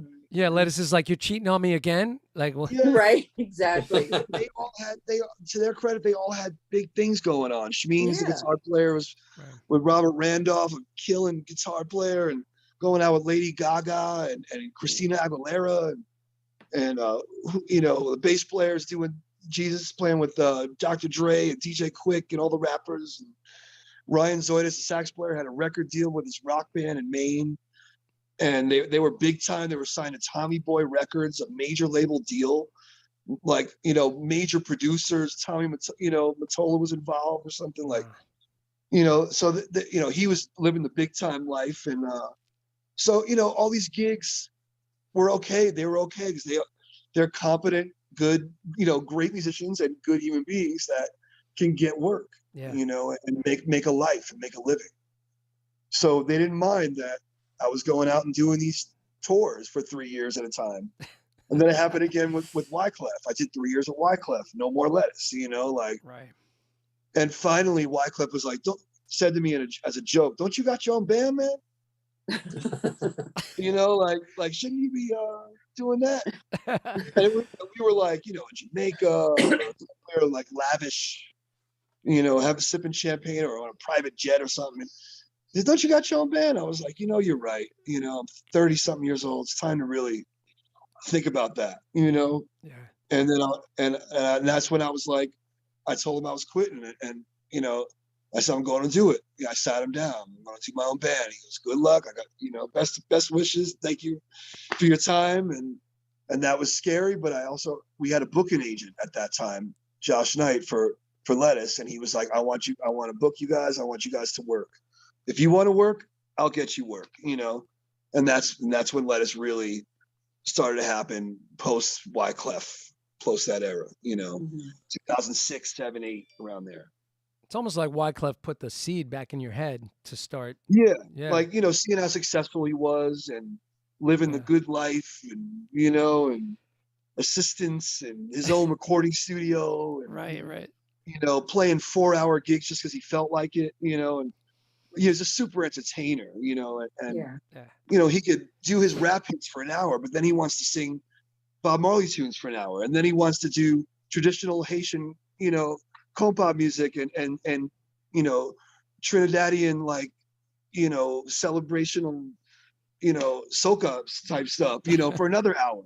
Wow. And so it'd be like these 3-hour gigs, and I'm like sweating out like enough sweat to fill up buckets, you know, like, working me to death. And it was so fun. And, you know, the bass player, Jerry Wonder, was like the band leader, and he would just, you know, give me that like angry face, like, "Are you ready?" You know, like, you know, get it, wow, work, you know, like, and they would work me to death. And we all sold out shows, and, you know, we're playing on TV, we're on MTV on New Year's Eve, we're doing BT, we're doing all this stuff. And it was major. And then when he said, "Do your own thing, you know, don't you got your own thing?" You know, and I was like, it kind of clicked. You know, it's like, "Yeah, you're right. You know, I do." Were you sort of feeling like you were a little bit done anyway at that point, or do you think? It had, you know, in my mind, you know, it was just going to be like that forever. You know, so, you know, 3 years with an artist has kind of been my thing. With, you know, with an artist that where I'm an employee. Yeah. You know, I don't do more than 3 years. You know, that's still 3 good. Yeah. I put my all. You know. Yeah. That's still a good amount of time, and it is. And to be committed, you know, for that long. And I know you brought it. You gave 150%. You know, 150%. Like listening to the rehearsals and digging for the old records and finding, you know, the other takes and the, you know, just like going crazy. You know, that goes for Schofield. Yeah. That goes for Average White Band. That goes for everything I've ever done. You know, like super homework. You know. Go back to Sco for a minute, because like with Schofield, I saw you mention, like, you know, you bring a different thing to the table than, let's say, like Dennis Chambers was bringing to the table, or that's for sure. but then, you know, I mean, look at everybody that's kind of played with him. Like, if you look at Bill Stewart, that's another whole different thing, right? So a whole different world of Schofield. Yeah. And so that's for him, that must be great, because he's bringing in a whole different feeling to create off of. So what was that like? You know, him, obviously he was digging what you were doing, because you said like that time when he sat in, I think it was on a Ledisi gig, right? Yeah. He kept streaming it down to just you two guys playing. Yeah. Like he was checking you out. Duos. Right? Every tune, there was another 5 minutes of duo playing. Right. You know. That's awesome. Yeah. So that, that brings a whole nother thing to the table. Yeah. You could literally, if you don't know anything about drums and you just study the drummers that Scofield has played with, and that's Alvin, that's, Omar Hakim, that's Kenwood Denard, that's Jack DeJohnette, that, Dennis, like the greatest in funk, jazz, like, it's limitless, the drummers he's played with. So I studied those guys hardcore, every one of them, and all the music that they're into and they played on, and it's a world. So entering the Scofield zone of like all his records, right? And that's homework for days, and it's fun and learn a lot about music and jazz rock, as he likes to call it. Yeah, but you were still able to bring your own voice, which is great. I mean, that's what it's all about. I mean, he liked me because, I just did what I did, and right. He also liked that I was an Average White Band. I remember he was like, "Oh, they got this kid in the Average White Band," like, because they used to gig together back in the day. They would be around the same things, and they're the same age and everything. So, but he liked that I was into hip hop and like that I was like really into playing drum and bass and trip hop and all that stuff. And he wanted to update his melodies with new grooves. He writes melodies and chords beautifully, and he has ideas for grooves, but he's not quite sure what the drums should do, and he kind of wants you to flesh that out. He's not a write drum parts for you type guy. Right. Yeah. Some guys are. Some, you do work with McLaughlin or Al Di Meola or these guys, like they got parts for you. They got charts for days. Chick Corea's got charts for days, Yeah. But, luckily Scofield wasn't that kind of guy, and he was like, do what you do, That's I feel like Alan Holdsworth was like that. Like I had Gary Husband on the show recently, and he was talking about working with Alan in the early days, and it was also like play what you do, just play what you play, and right, and again right. You look at those two artists, you look at Scofield, you look at Alan Holdsworth, and you look at the drummers, the list of drummers that played with both those guys, totally different vibe, right, from those two guys, but the greatest drummers on the planet on like Sco's crew of Alan Holdsworth and all the great guitar players of that era, Mike Stern and all, oh yeah, they all play with the best drummers, like they all do that, and they're mixing funk and jazz in a individual way, and they all have their own voice with it. Yeah. I had Brian Dunn on the show not that long ago. Yeah. You know Brian? He's great. Love Brian. He's another family member. Yeah, he's a great guy. We actually played in the same Club Date band. He played more briefly in it than I did. He also played it's so funny when I had him on the show, I was like, this cat, played with Hall & Oates, and, I was going down his resume, and I go, and he played my daughter's wedding with my old Club Date band.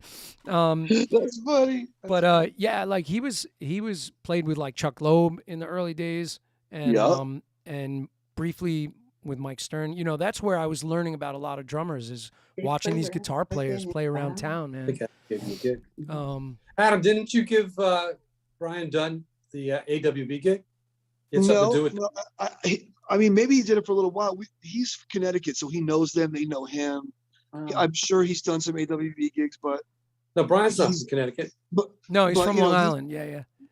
I thought from he was Lindenhurst. guy. Really, he's Long Island? Yeah, he's a Long Island guy. From Lindenhurst. That's funny. I always thought that it was Connecticut with them, but yeah, he's known those guys for years, and they're friends with Daryl Hall, and like they're part of that Average White Band Daryl Hall posse. Yeah, right. Yeah, indeed.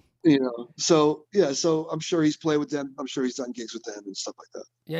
Yeah, for sure.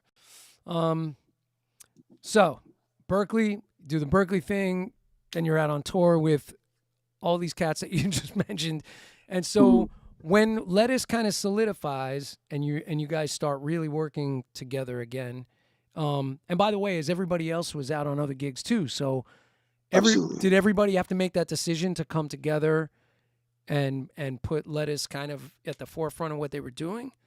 Yeah, it just the stars aligned and everybody's gigs were kind of like Done. Yeah. done at the right time at the same time. You know, like Yeah, it's yeah. like, oh, you're off that. Oh, you're off that too. Okay, your record deal's over. Okay, you know, your lead singer quit. Okay, you know, like all that shit happened at the same time.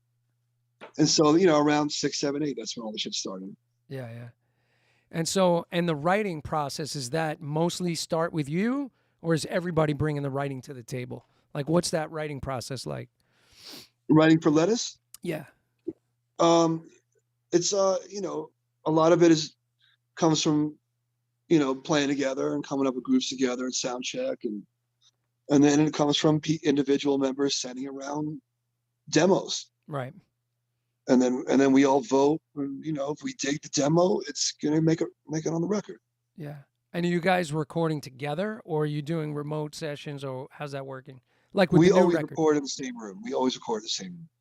Okay. So this new album, that was all together. Every album we've ever done is all together in the same room. Awesome. That's great. With a couple overdubs here and there. Yeah, yeah. You know? Oh, that's amazing. Like, you know, I mean, Cat doesn't, you know, Benny missed a note. He wants to go back and replay that one high C or whatever, you know. Right. Whatever. He never misses notes. You know, He never does. For days. By But, you know, yeah, literally every album, especially the first one, we were actually in the same room. There was no drum booth or anything. Okay. You know, out of here. And Live in Tokyo, obviously, live records were all in this, you know, Live at the Blue Note in Tokyo. But yeah, we like that. We like to see each other and react to each other. I saw you guys at the Blue Note in New York City. Yeah, that was really intimate. We were like elbows against each other. Oh yeah, you know? Smashed together. It's like Small stage. Yeah, yeah. When I saw Billy Cobham there, like, you know, around that time too, man, like first of all, his drum kit, the Blue Note is small, takes up most of the stage. Gary Husband is off to the side with his keyboards trying to like play. The band is like smushed on stage. But when I saw you guys, you were playing a metal fan during part of your set. Mm-hmm. I remember that. Yeah. And I was like, damn, that fan sounds good. Yeah. You know, That's his biggest I like fan. getting on weird things. I like it. I used to go see Mark Giuliano when he was coming to New York.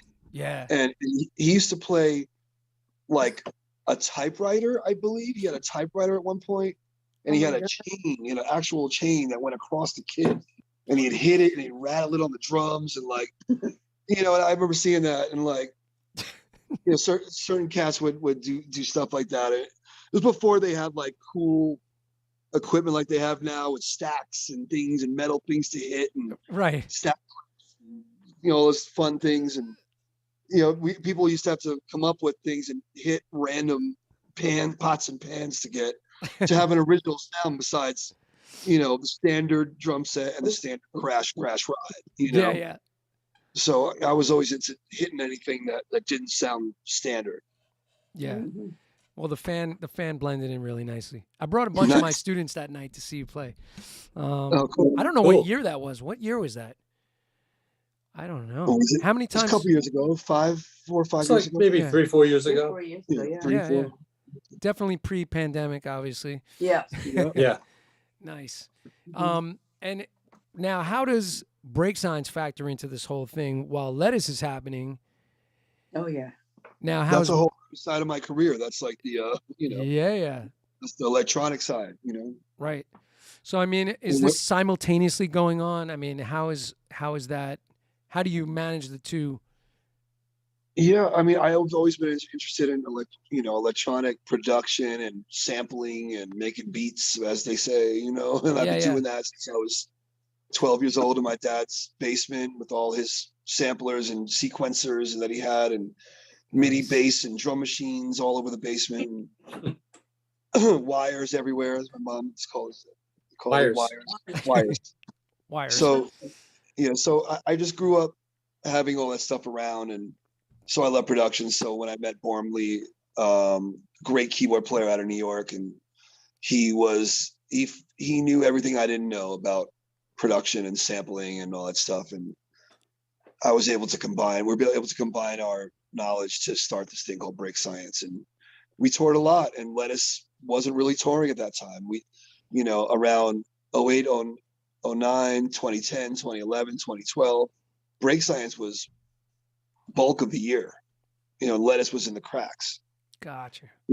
And then Ledisi started to come back, with a vengeance. And at a certain point, they were both the same. And then I was on tour with both bands, Break Science opening for Ledisi, and I was playing for like 4 hours a night, But that was a fun run. That was a lot of drums.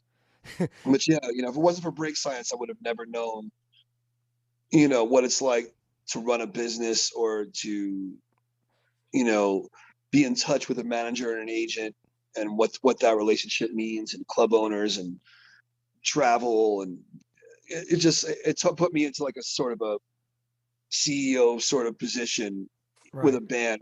And doing that is like running a business. It's taken it seriously. It's not just playing anymore. It's not just knowing the parts and playing tastefully. It's like you're dealing with the color of the t-shirt. You're dealing with the like who's the artist for the album cover. You're dealing with what's the song order, who's going to mix this, who's going to master it, how much does he charge, how are we going to get from this city to that city in the safest and most cost-effective way. Right. What kind of van we renting, like everything like that stuff is what I learned from Break Science. And Borum was naturally good at that, and because it was a duo, he made sure I knew every piece of it.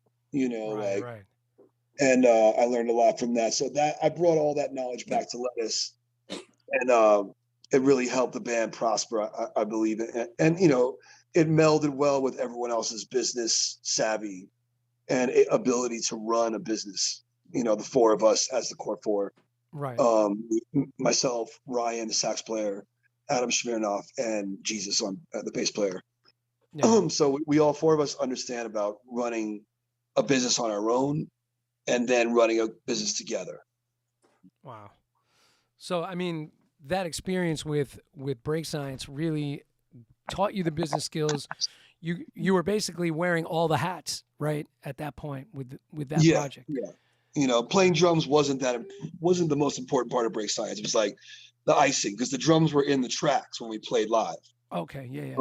Big 808 kicks and giant claps with 35 samples, stacked on top of each other, and and nice. All this stuff. Big snare drums that rattle speakers. There's samples that we found all over the internet, stuff like that, or created ourselves and stuff like that. So the drums were kind of an afterthought. So it's like, I just had to kind of blend with the drum tracks with that stuff and not do too much. But then the other stuff at Break Science, the running the business part, the hours in the studio crafting and mixing these albums, like that was a big learning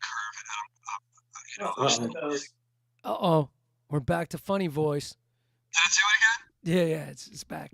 Really? All right, talk to Dad. All right, cool.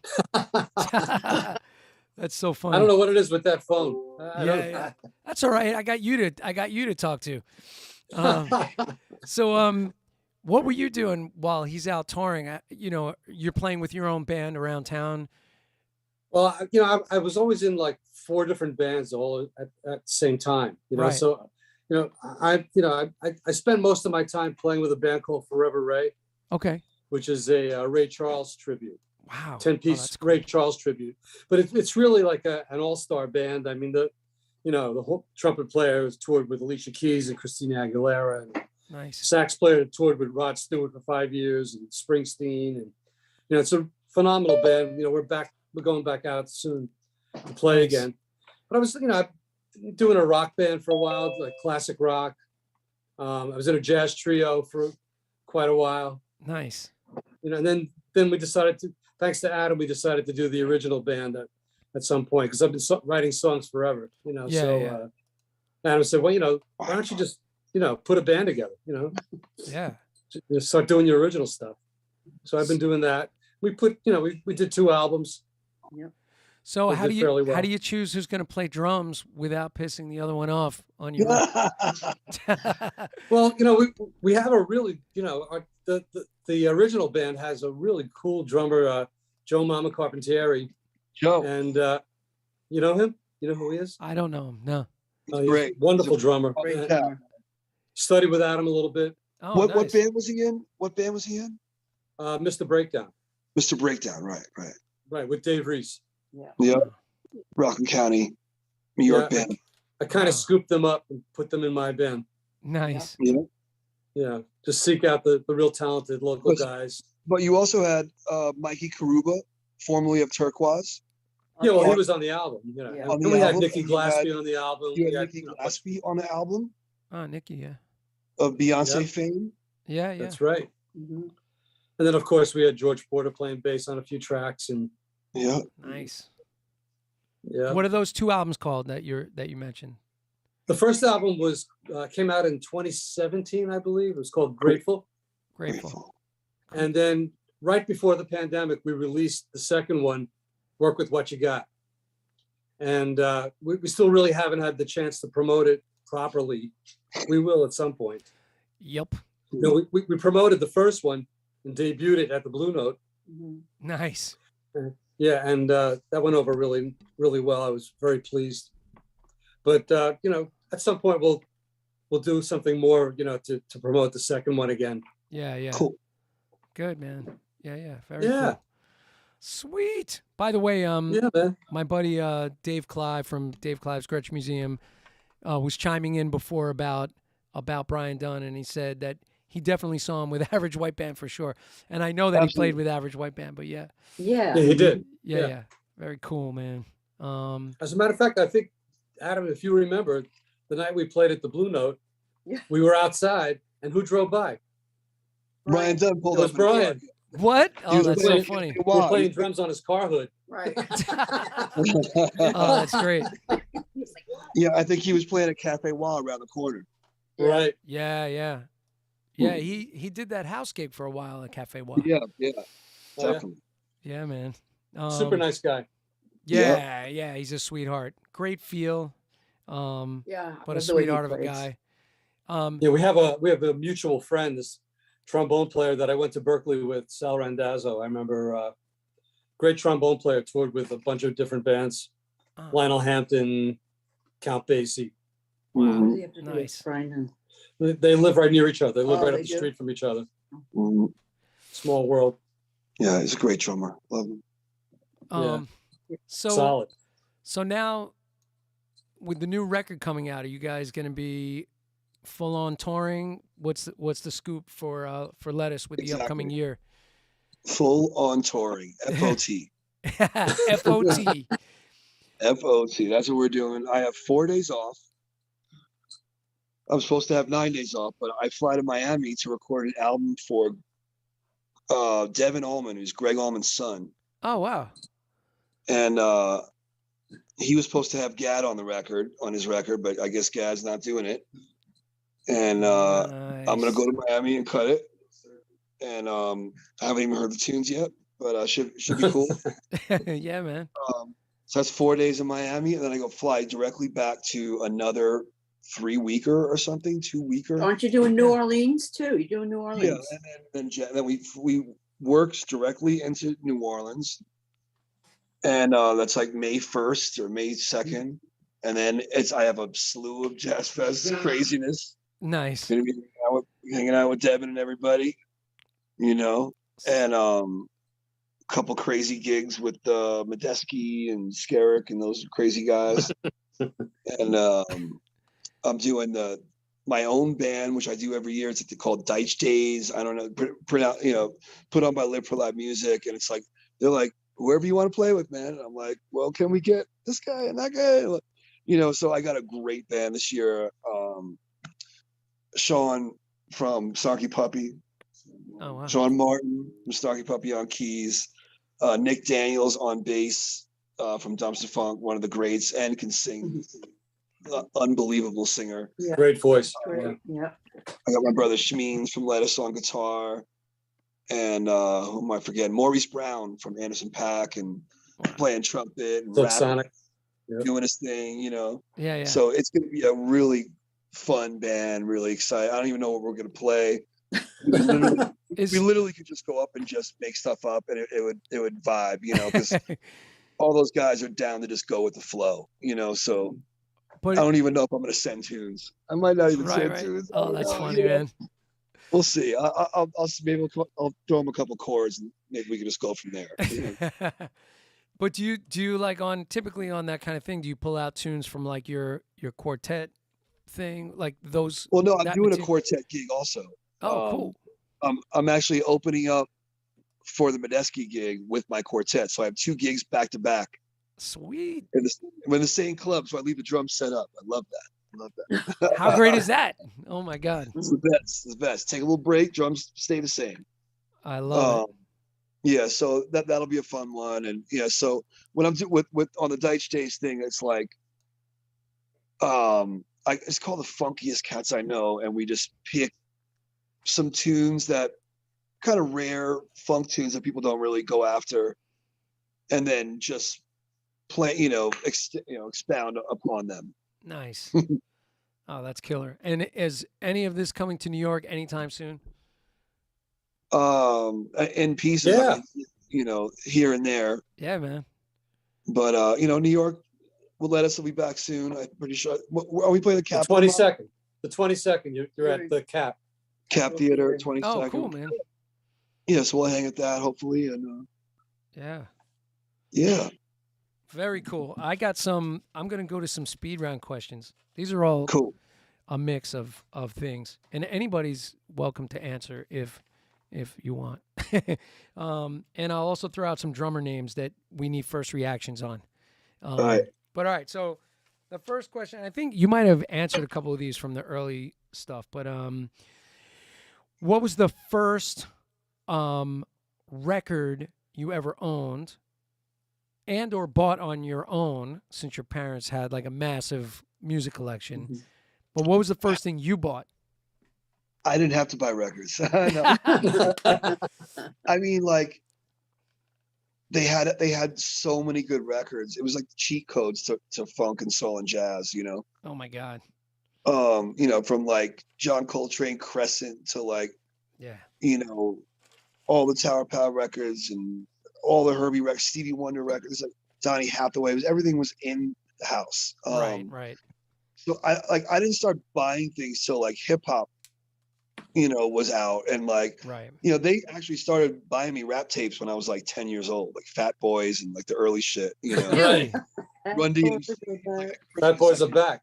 I get like Fat Boys and Run DMC, and it was like the greatest present, You know what's funny? I haven't heard the name Fat Boys in a long time, but I played on my first like recording session that was, sort of bigger and in a bigger studio. And there were guest vocalists that were on this session, and Fat Boys sang this little rap section of a tune. The band was called Atomic Passion, and the record got shelved. It never got released, but it was produced by Leo Adamian. He played drums on the tune If You Like Pina Coladas. Yeah. He was the drummer on that tune, and really? And so he produced the record, and he brought in like all of his friends, right? So, and Will Lee was Rupert Holmes. Right. Rupert Holmes, right. Another Nyack guy. Yeah. Oh, is he a Nyack guy? Oh, that's so funny. His dad was the band teacher. Was the band teacher at Nyack High School. Oh, that's crazy. For Adam's teacher, yeah. Right. But he brought in Will Lee on background vocals. Scared the hell out of me. I was totally frightened. I'm like, and I still had that big old Ludwig kit that I told you about with the 24, 14, 18. 24. I added a couple other toms. But yeah, he Fat Boys did like some kind of background on one of the tunes.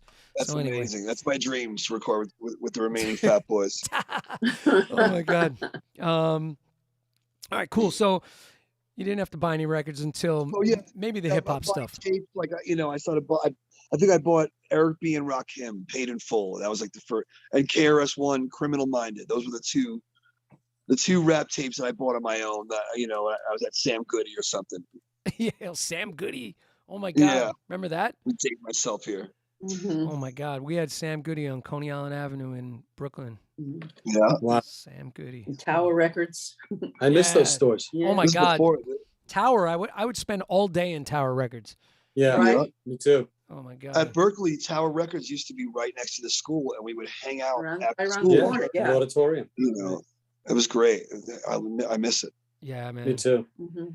I mean, you know, I mean, just it didn't hurt. Sorry, it did. You know, it didn't hurt the fact that one of our closest friends, Adam's Aunt Vicky, worked for Sony Music, and every time she'd visit us, she'd bring like a stack of CDs.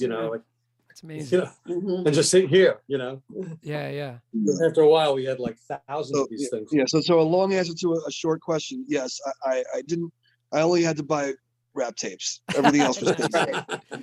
You know weren't what's hip funny, enough man? for that one. I always, this is like old guy talk, but it's like I always tell like my students, I'm like, when we were kids, we had to like get the record, look on the back of the record, read who the personnel was. You'd go like, oh man, that bass player.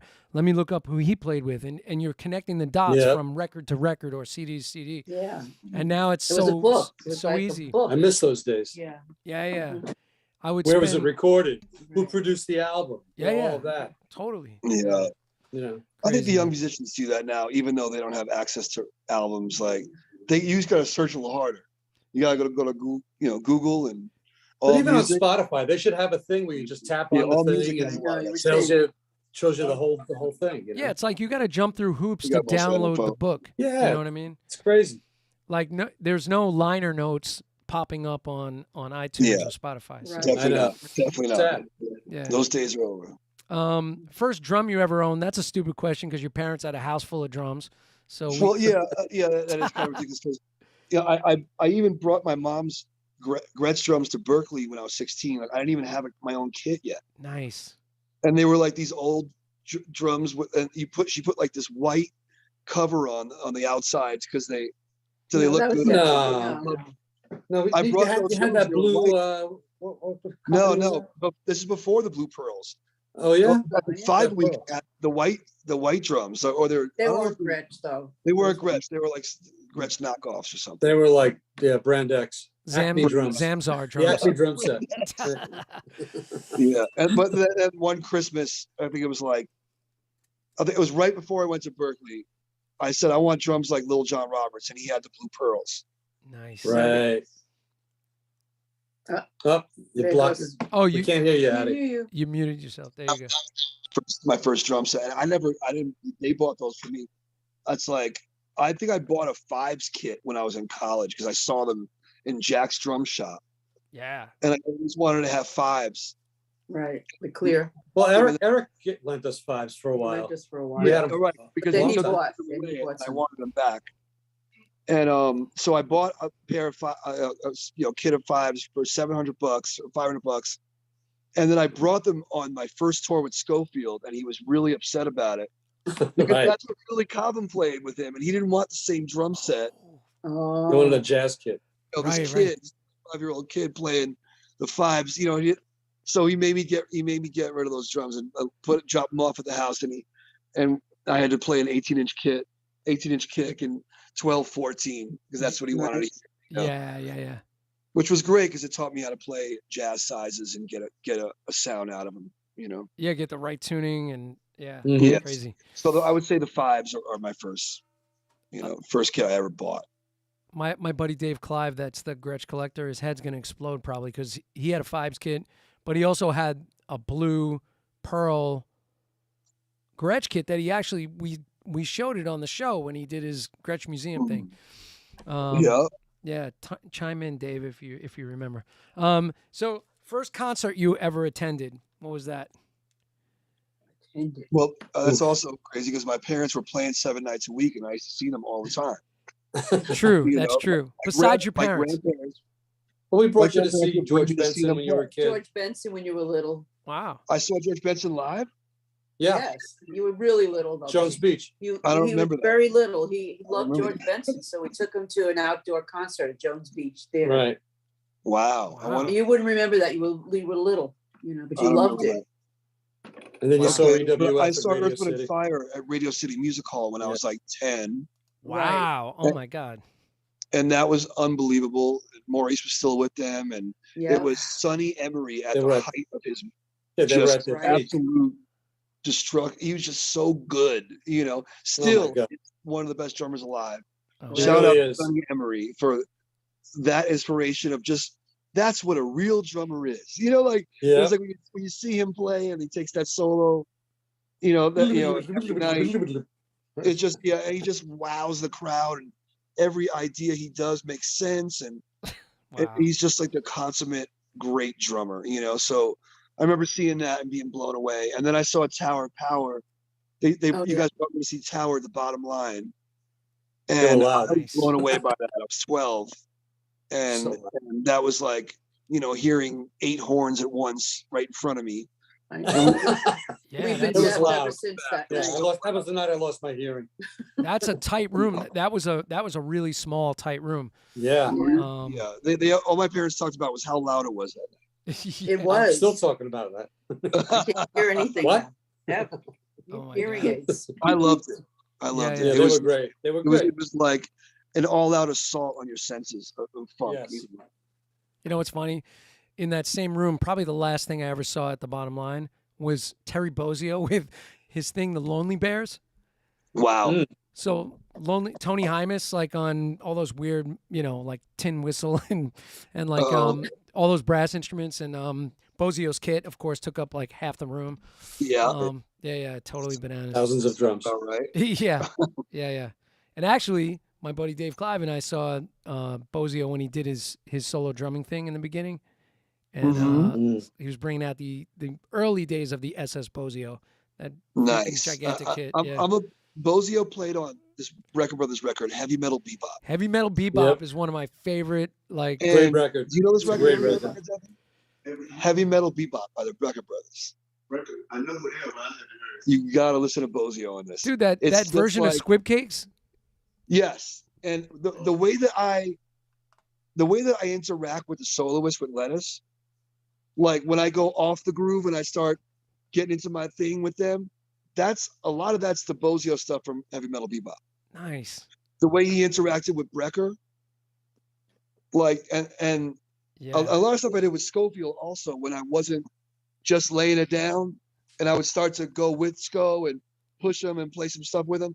That's a lot of that stuff is directly from playing along with Heavy Metal Bebop for hours and years straight. Yeah. That record, man, it's just so unbelievable. And the Yeah. sound that they're getting, like Yeah, that sort of like wah wah saxophone, Yeah. you know.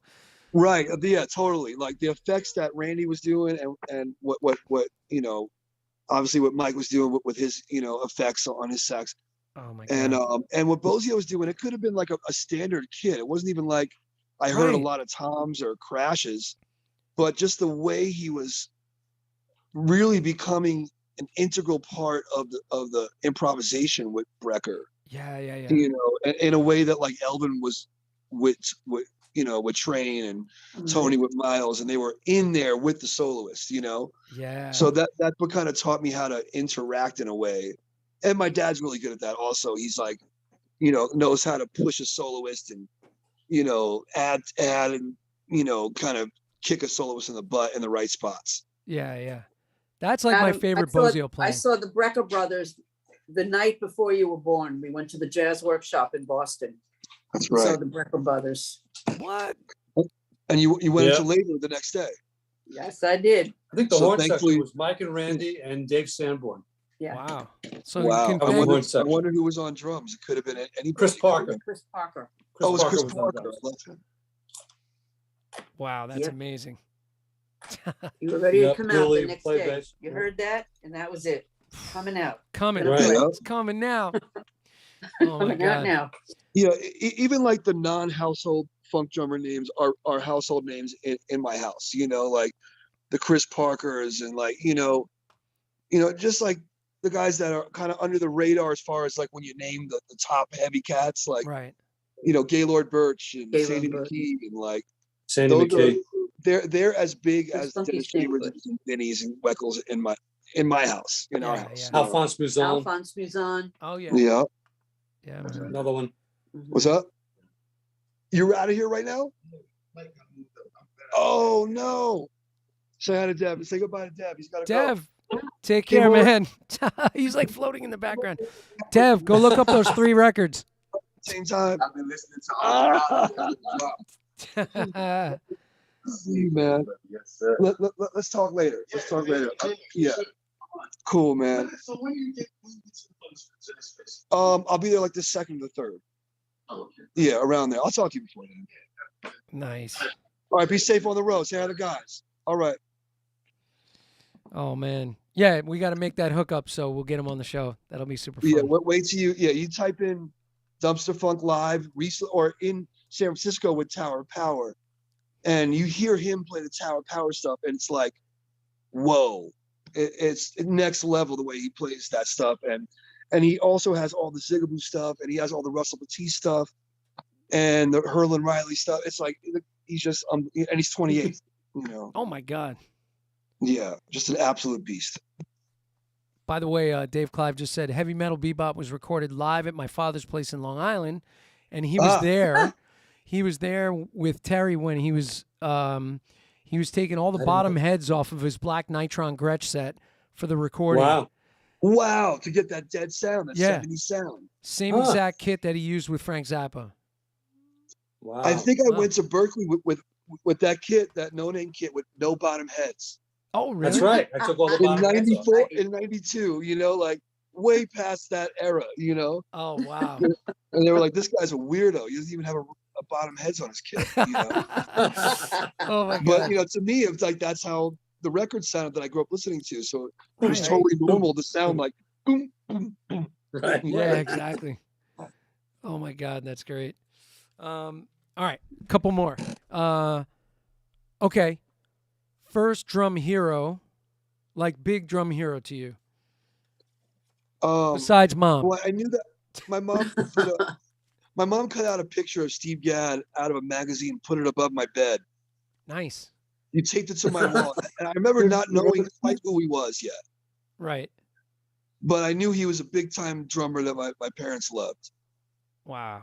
And Yeah. so I guess he was like a hero to me. Fred White from Earth, Wind & Fire was like the ultimate drum hero because like Earth, Wind & Fire was, you know, God in my family. Right. Almost a religious figure, you know. That's our White. religion, right? Yeah. Yeah. It's our yeah. religion.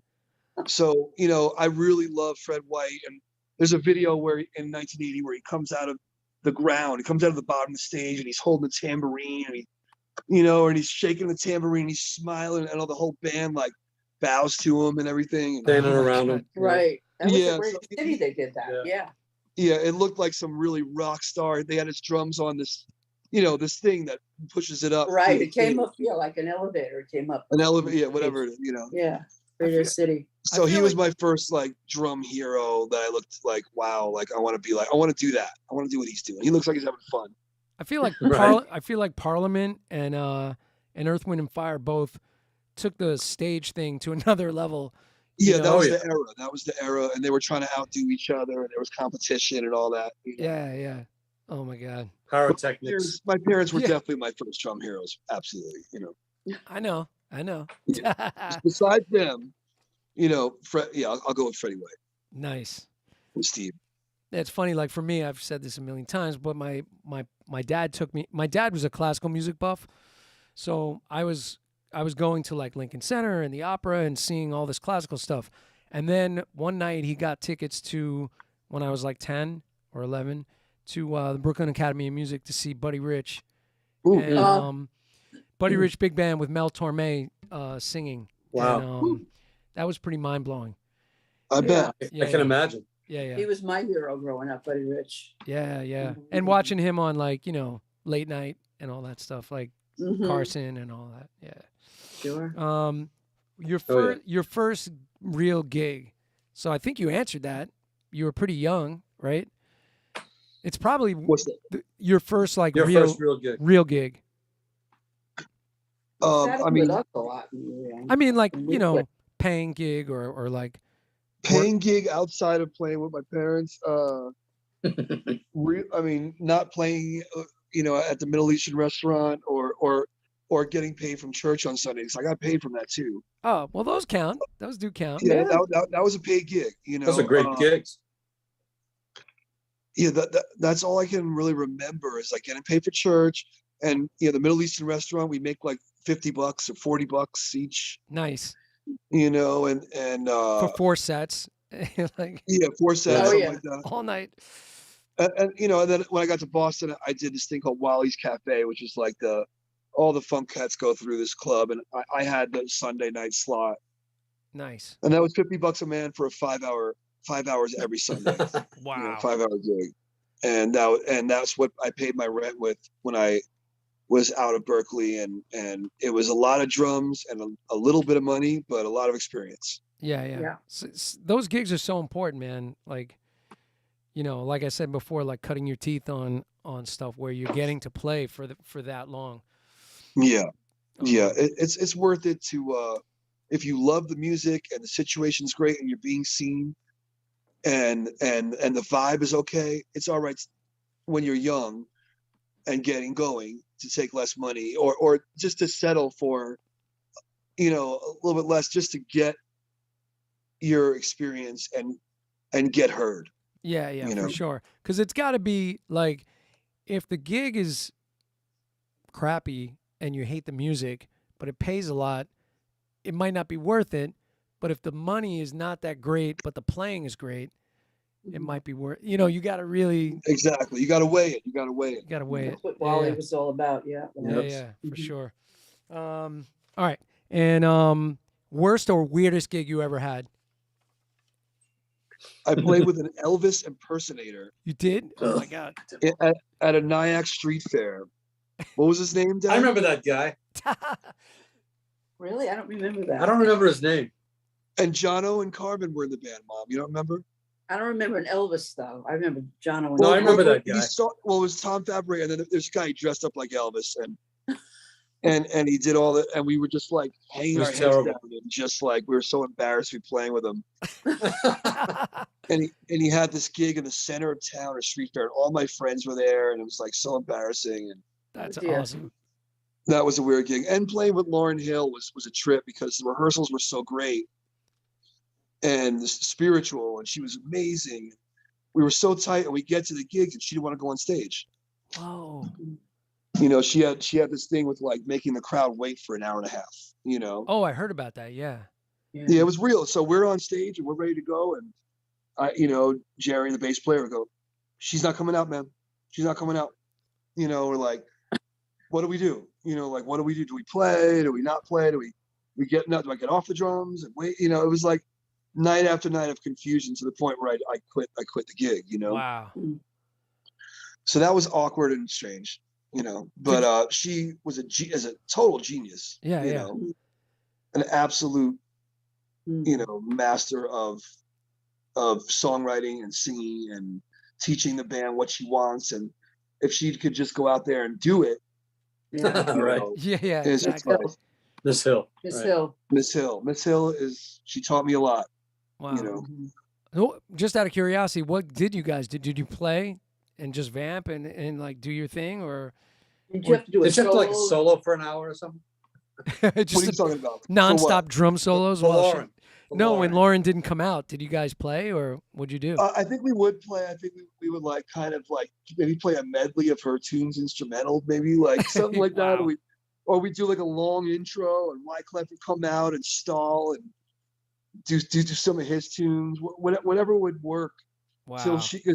Till she wanted to come out and do the Fugees reunion thing, and Yeah. I did 2 of those, and I was like, I can't. Yeah. You know, Yeah. I can't. You know. Like, you don't want the crowd turning on you, and then it's just like, It felt like that. They were Mayhem. turning on us, and it was like, it was a weird experience. oh my god.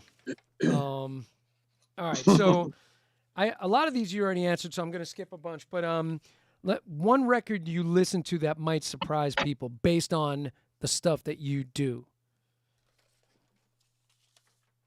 Like, are you listening to just Good question. nonstop Barry Manilow on the bus? Great question. You know I can't live without you. Yeah, right. Well, Funk know, version of Mandy. I listen to a lot of straight Right. ahead jazz. You know, like I'm like Art Blakey and the Jazz Messengers, Yeah. Free for All. Oh, You know, like that kind of stuff, and Afro Blue with Train, like all that Wynton Marsalis stuff with Tane, and Yeah. like it has nothing to do with what I play. I listen to like Horacio Negro Hernandez play with Michel Camilo. That's nothing to do with what I play, but Yeah. I the love. Cuban drummer in history. Yeah. I listen to a lot of African music.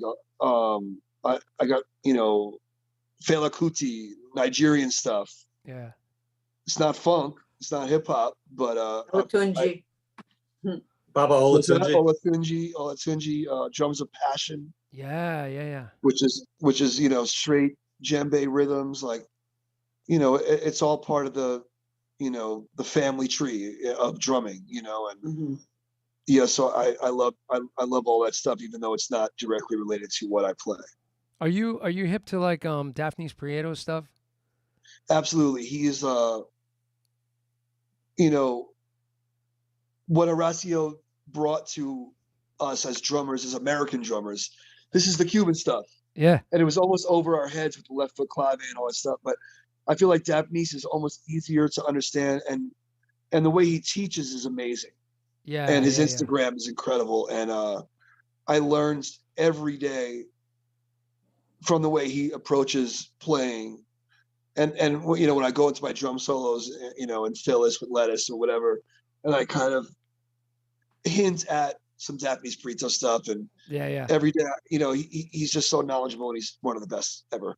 And his flow is really interesting, and also he's such a festive player. Like, it's such a happy sound when he plays. Yeah, Like and if he plays a mounted frying pan too, which I love. you know what I love too. I shouldn't say this, but what I like, he brings the cast iron frying pan out. Like when you see him, like you see him at Smoke in New York City, he's got the cast iron one, and Sabian made him one. And the one that Sabian made is like it's just too polished and too nice.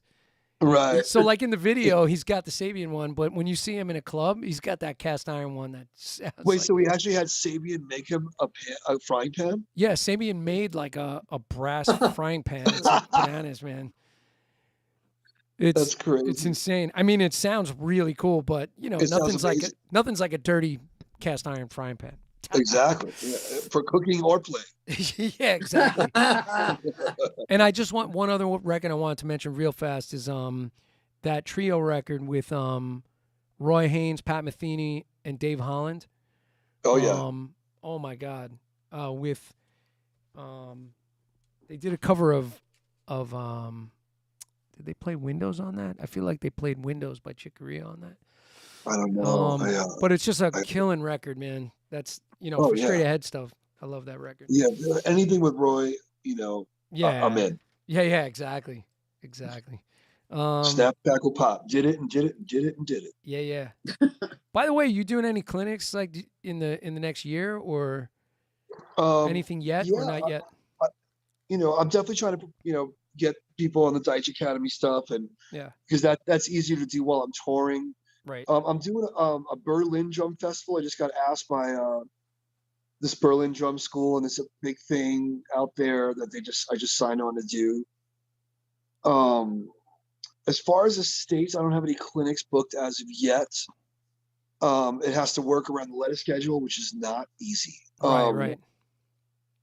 I believe that Aaron asked me to do PASIC or something again, or another huge festival. I forget what it was.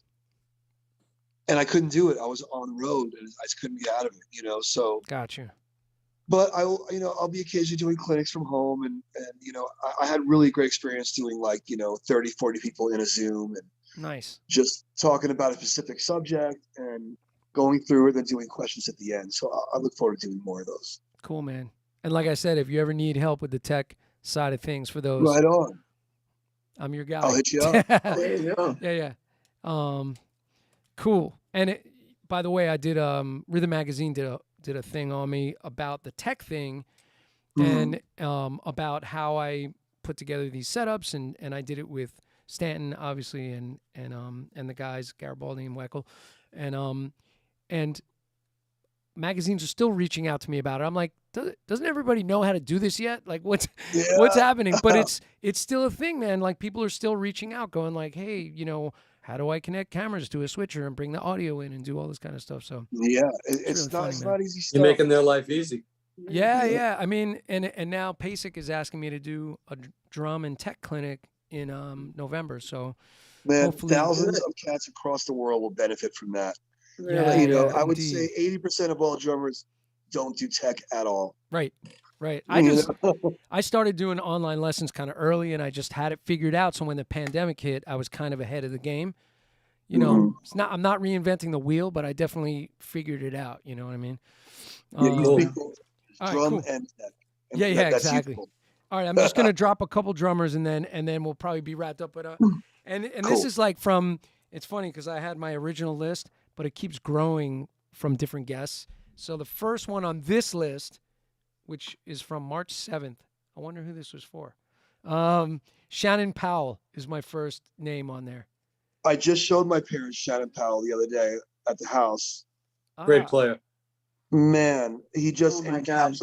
he encapsulates what New Orleans drumming is at the core of it. Yep. Yeah. With the street beat, with the feeling, with the style, the swing, the grease, everything about New Orleans is right there in his playing. Yeah, man. Questlove. Thank God for Questlove. Thank God Right. that the Roots got worldwide, world renowned, and he got on. He was a legend to me when he was just starting out with the Roots, and they had this record called Organics, which I highly recommend. A lot of people don't know the Organics record, and that was 94 or something, and that's right when I was obsessed with playing hip hop, and he's representing Philly, and he's representing what Ferroni and Gadsden started, Right. and those are his guys, Yeah. and he's I think really he sat in with Lettuce once or twice. Didn't he sit sat in with Lettuce once or twice? with our crew. He's friends with Kraz and everybody, Yeah. and now he's a best-selling author, and he's letting me know that if I get into doing books and writing books and doing documentaries, and it's all possible because he's winning awards, he's doing it all. I He know, won an man. Oscar. He won an Oscar. It's like, what? He's raising the bar for being a pocket drummer and what you could do besides that. And in addition, Yeah. Man, when he won that Oscar, I was like, it was emotional. Like he was obviously it? he was Sure. emotional, but it was like it's emotional for every drummer. for and every he- drummer. Yeah. I was like, you represent. Yeah, me It's too. like so Yeah. crazy. Not many drummers that grew up playing along to Steve Ferroni, Average White Band records wins Oscars. Right. You right. know, Right. Oh my God. so yeah, thank God for him and his Summer of Soul, influence right? on the Yeah. world. Summer of Soul. So His crazy. influence on drumming will last forever, and that's not even talking about his work with D'Angelo, which Right. incorporated all the hip hop into R&B, which needed to happen in a non-New Jack Swing way, and he just changed the game, and he's an icon for a reason. I was going to invite him on the show, but now I feel like he's got an Oscar. He might not want to come on the show anymore. Yeah, But I'm still going to ask him. I'm going to ask him You anyway. never know. Ask him anyway. He'll do it. Listen, He'll do it. Yes. No one's turned me down yet. Billy Cobham did the show twice. Wow. You did my show, right? So I'm going to ask There everybody. you go. Don't mention me and Billy. Everybody says that, by the way. That's hilarious. But we should listen to that Billy podcast, Mom and Dad, when we get a chance Yeah. Yeah. with yeah. Jim. I Most bet it's def. interesting. By the way, he's such a sweetheart. And the second podcast that he did, he was 15 minutes late, right? And Mhm. he's not a guy to be late. And I'm like, Mhm. I'm sitting here by myself, like vamping, going like, what the hell is going on? Uh-oh. And then I get a text, and then he's like, "I'll be right there." And then I get on in the queue. He let me tell the story on the thing, but he had just had cataract surgery and he fell, and Oh, that no. Oh, that no. that week he had fallen, and Gary was with him. Gary husband was with him, Wow. and he took a fall. He had 2 black eyes, Oh, no. geez. and so he was kind of banged up, and and he was coming into the podcast from like a restaurant or a cafe or something, and he had his laptop. And I get on with him in the pregame, 15 minutes late, and he pulls his sunglasses down, and I go, "Oh my God!" I was like, "Wow!" I was like, "I'm so sorry." I said, "Don't worry, we can reschedule whatever you want to do." And he's like, "No, we're doing this." No, we're going. And we went. Yeah, we did it. Oh my God. He just Great. he just did a little quick thing. He said, "Hi everybody, I'm all right. I'm banged up a little, but we're doing this." So that was it. Wow. Crazy, right? That's awesome. He's just the icon of icons. I'll give you 2 other names. This one is going to be out of left field. Will Kennedy. The funny thing about Will Kennedy is I've been a fan of Will Kennedy for years. Me too, And man. we met a couple times, Yellow Jackets at Schofield. We're doing a lot of jazz festivals together. And sweet guy, really upbeat, So sweet. you right? know, lefty. Sounds so good on those Yellow Jackets records. And so the new monitor guy for Ledisi comes in, and we go, "What's your name?" He goes, "Will Kennedy." What? Oh, that's crazy. Right.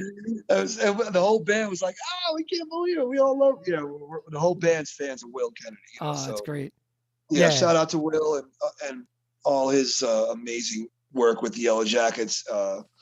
Timeless music, and he's just one of the consummate pros that I aspired to be like when I was coming up. Yeah, man.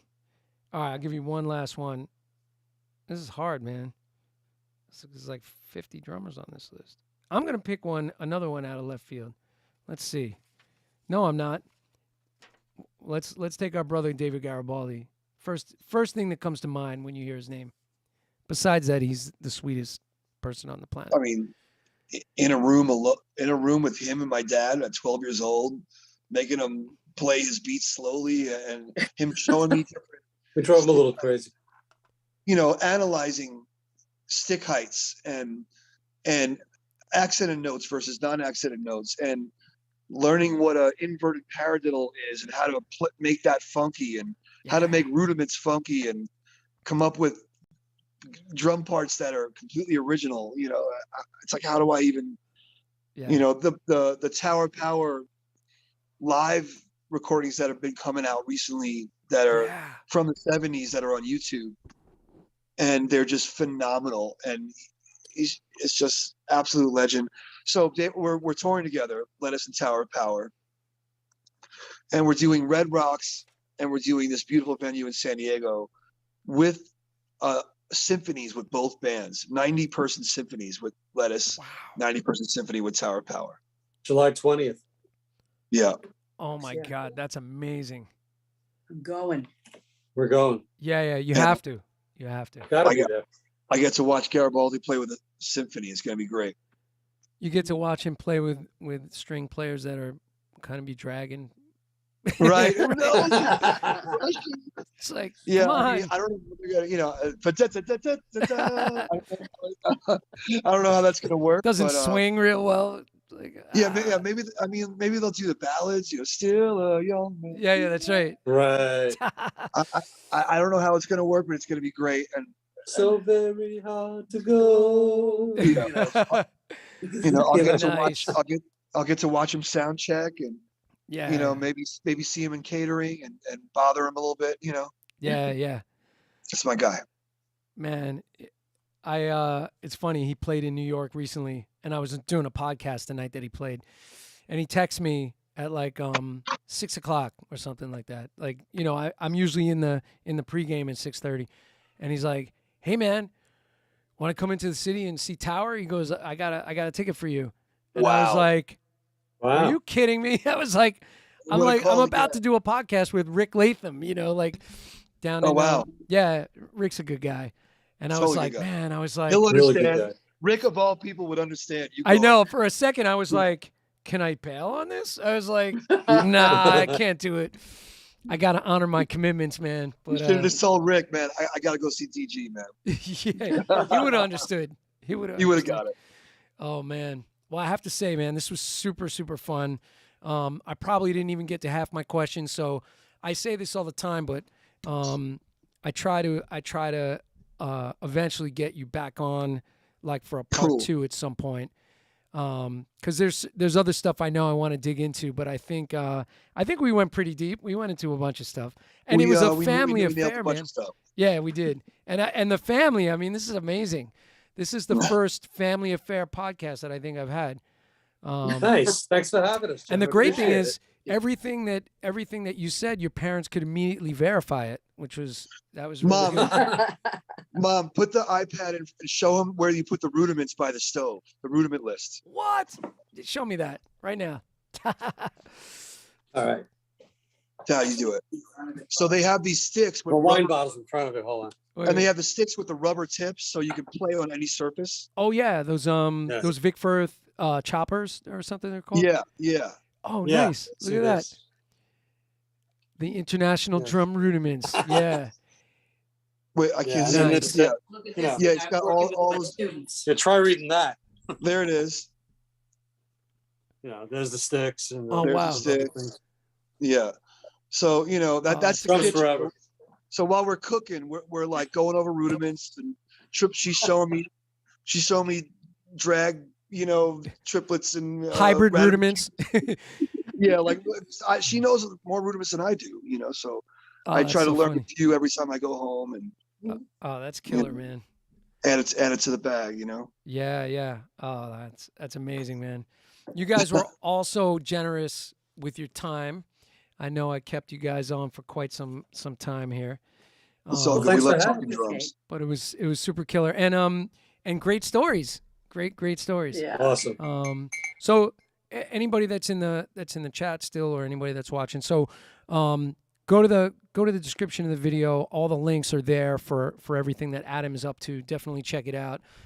Check out his drum academy, Deich Academy, which I'm going to be signing up for some Deich Academy. I want to be checking that out. And Cool. Yeah, me too. I'm signing up And, for that myself. yeah, Mom's going to sign up. Mom's going to do Yeah, like a it's hard master stuff. class on rudiments. On Yeah. that thing. I would like my mom to do an audition for young kids on Deitch Academy Yeah, because she's the best at teaching young kids drums, and She did that today, as a matter of fact. Mm, She had a yeah. nice lesson with a young girl. Hey, Mom, you could do a segment happy. probably on Drumeo. They got Dorothea up there. On Yeah. My mom is the original Dorothea. that's she's right. like, Yeah. she's like, just the funky version, Funky But Dorothea. Dorothy is great. Dorothy is amazing, and she's like really just shocked the world with like how deep her knowledge of drumming is. Oh and yeah. rudiments and practicing, and it's great. And it's She's a lot to also learn. it's the enthusiasm, I feel like Tommy Igoe kind of channeled her into the public eye. Because there were some Right. people were kind of like saying, kind of put her down on the internet, and Tommy Igoe came to her defense. You know how Tommy is. And he's Tommy's like, a beast. We don't mess with Tommy Igoe. oh yeah. He was just like, he came at everybody really hard. And then the next thing you knew, she was on Drumeo. Yep. Uh, Yep. Wow. Yep. Yeah, man. Tommy's a sweetheart. Shout out to Tommy Igoe. Great human being. Yep. Yeah. He did commit to do the podcast, so hopefully Cool. we'll get him on soon. And don't forget, 100th episode coming up pretty soon with Weckl Garibaldi and Stanton Moore. And Nice. Lenny White coming up in 2 weeks. So Lenny. wow. all kinds Love of fun episodes coming up. Yes. And a big thanks to Adam Deich and family. It was so amazing having you guys. So Thank you Thank so you. much. yeah, man. Thanks for the hang. And thanks everybody. We'll see you guys on Monday night next week. I actually have Joe Crabtree, who's a UK drummer that came up with a thing called Polynome. It's a really crazy metronome, polymetric metronome.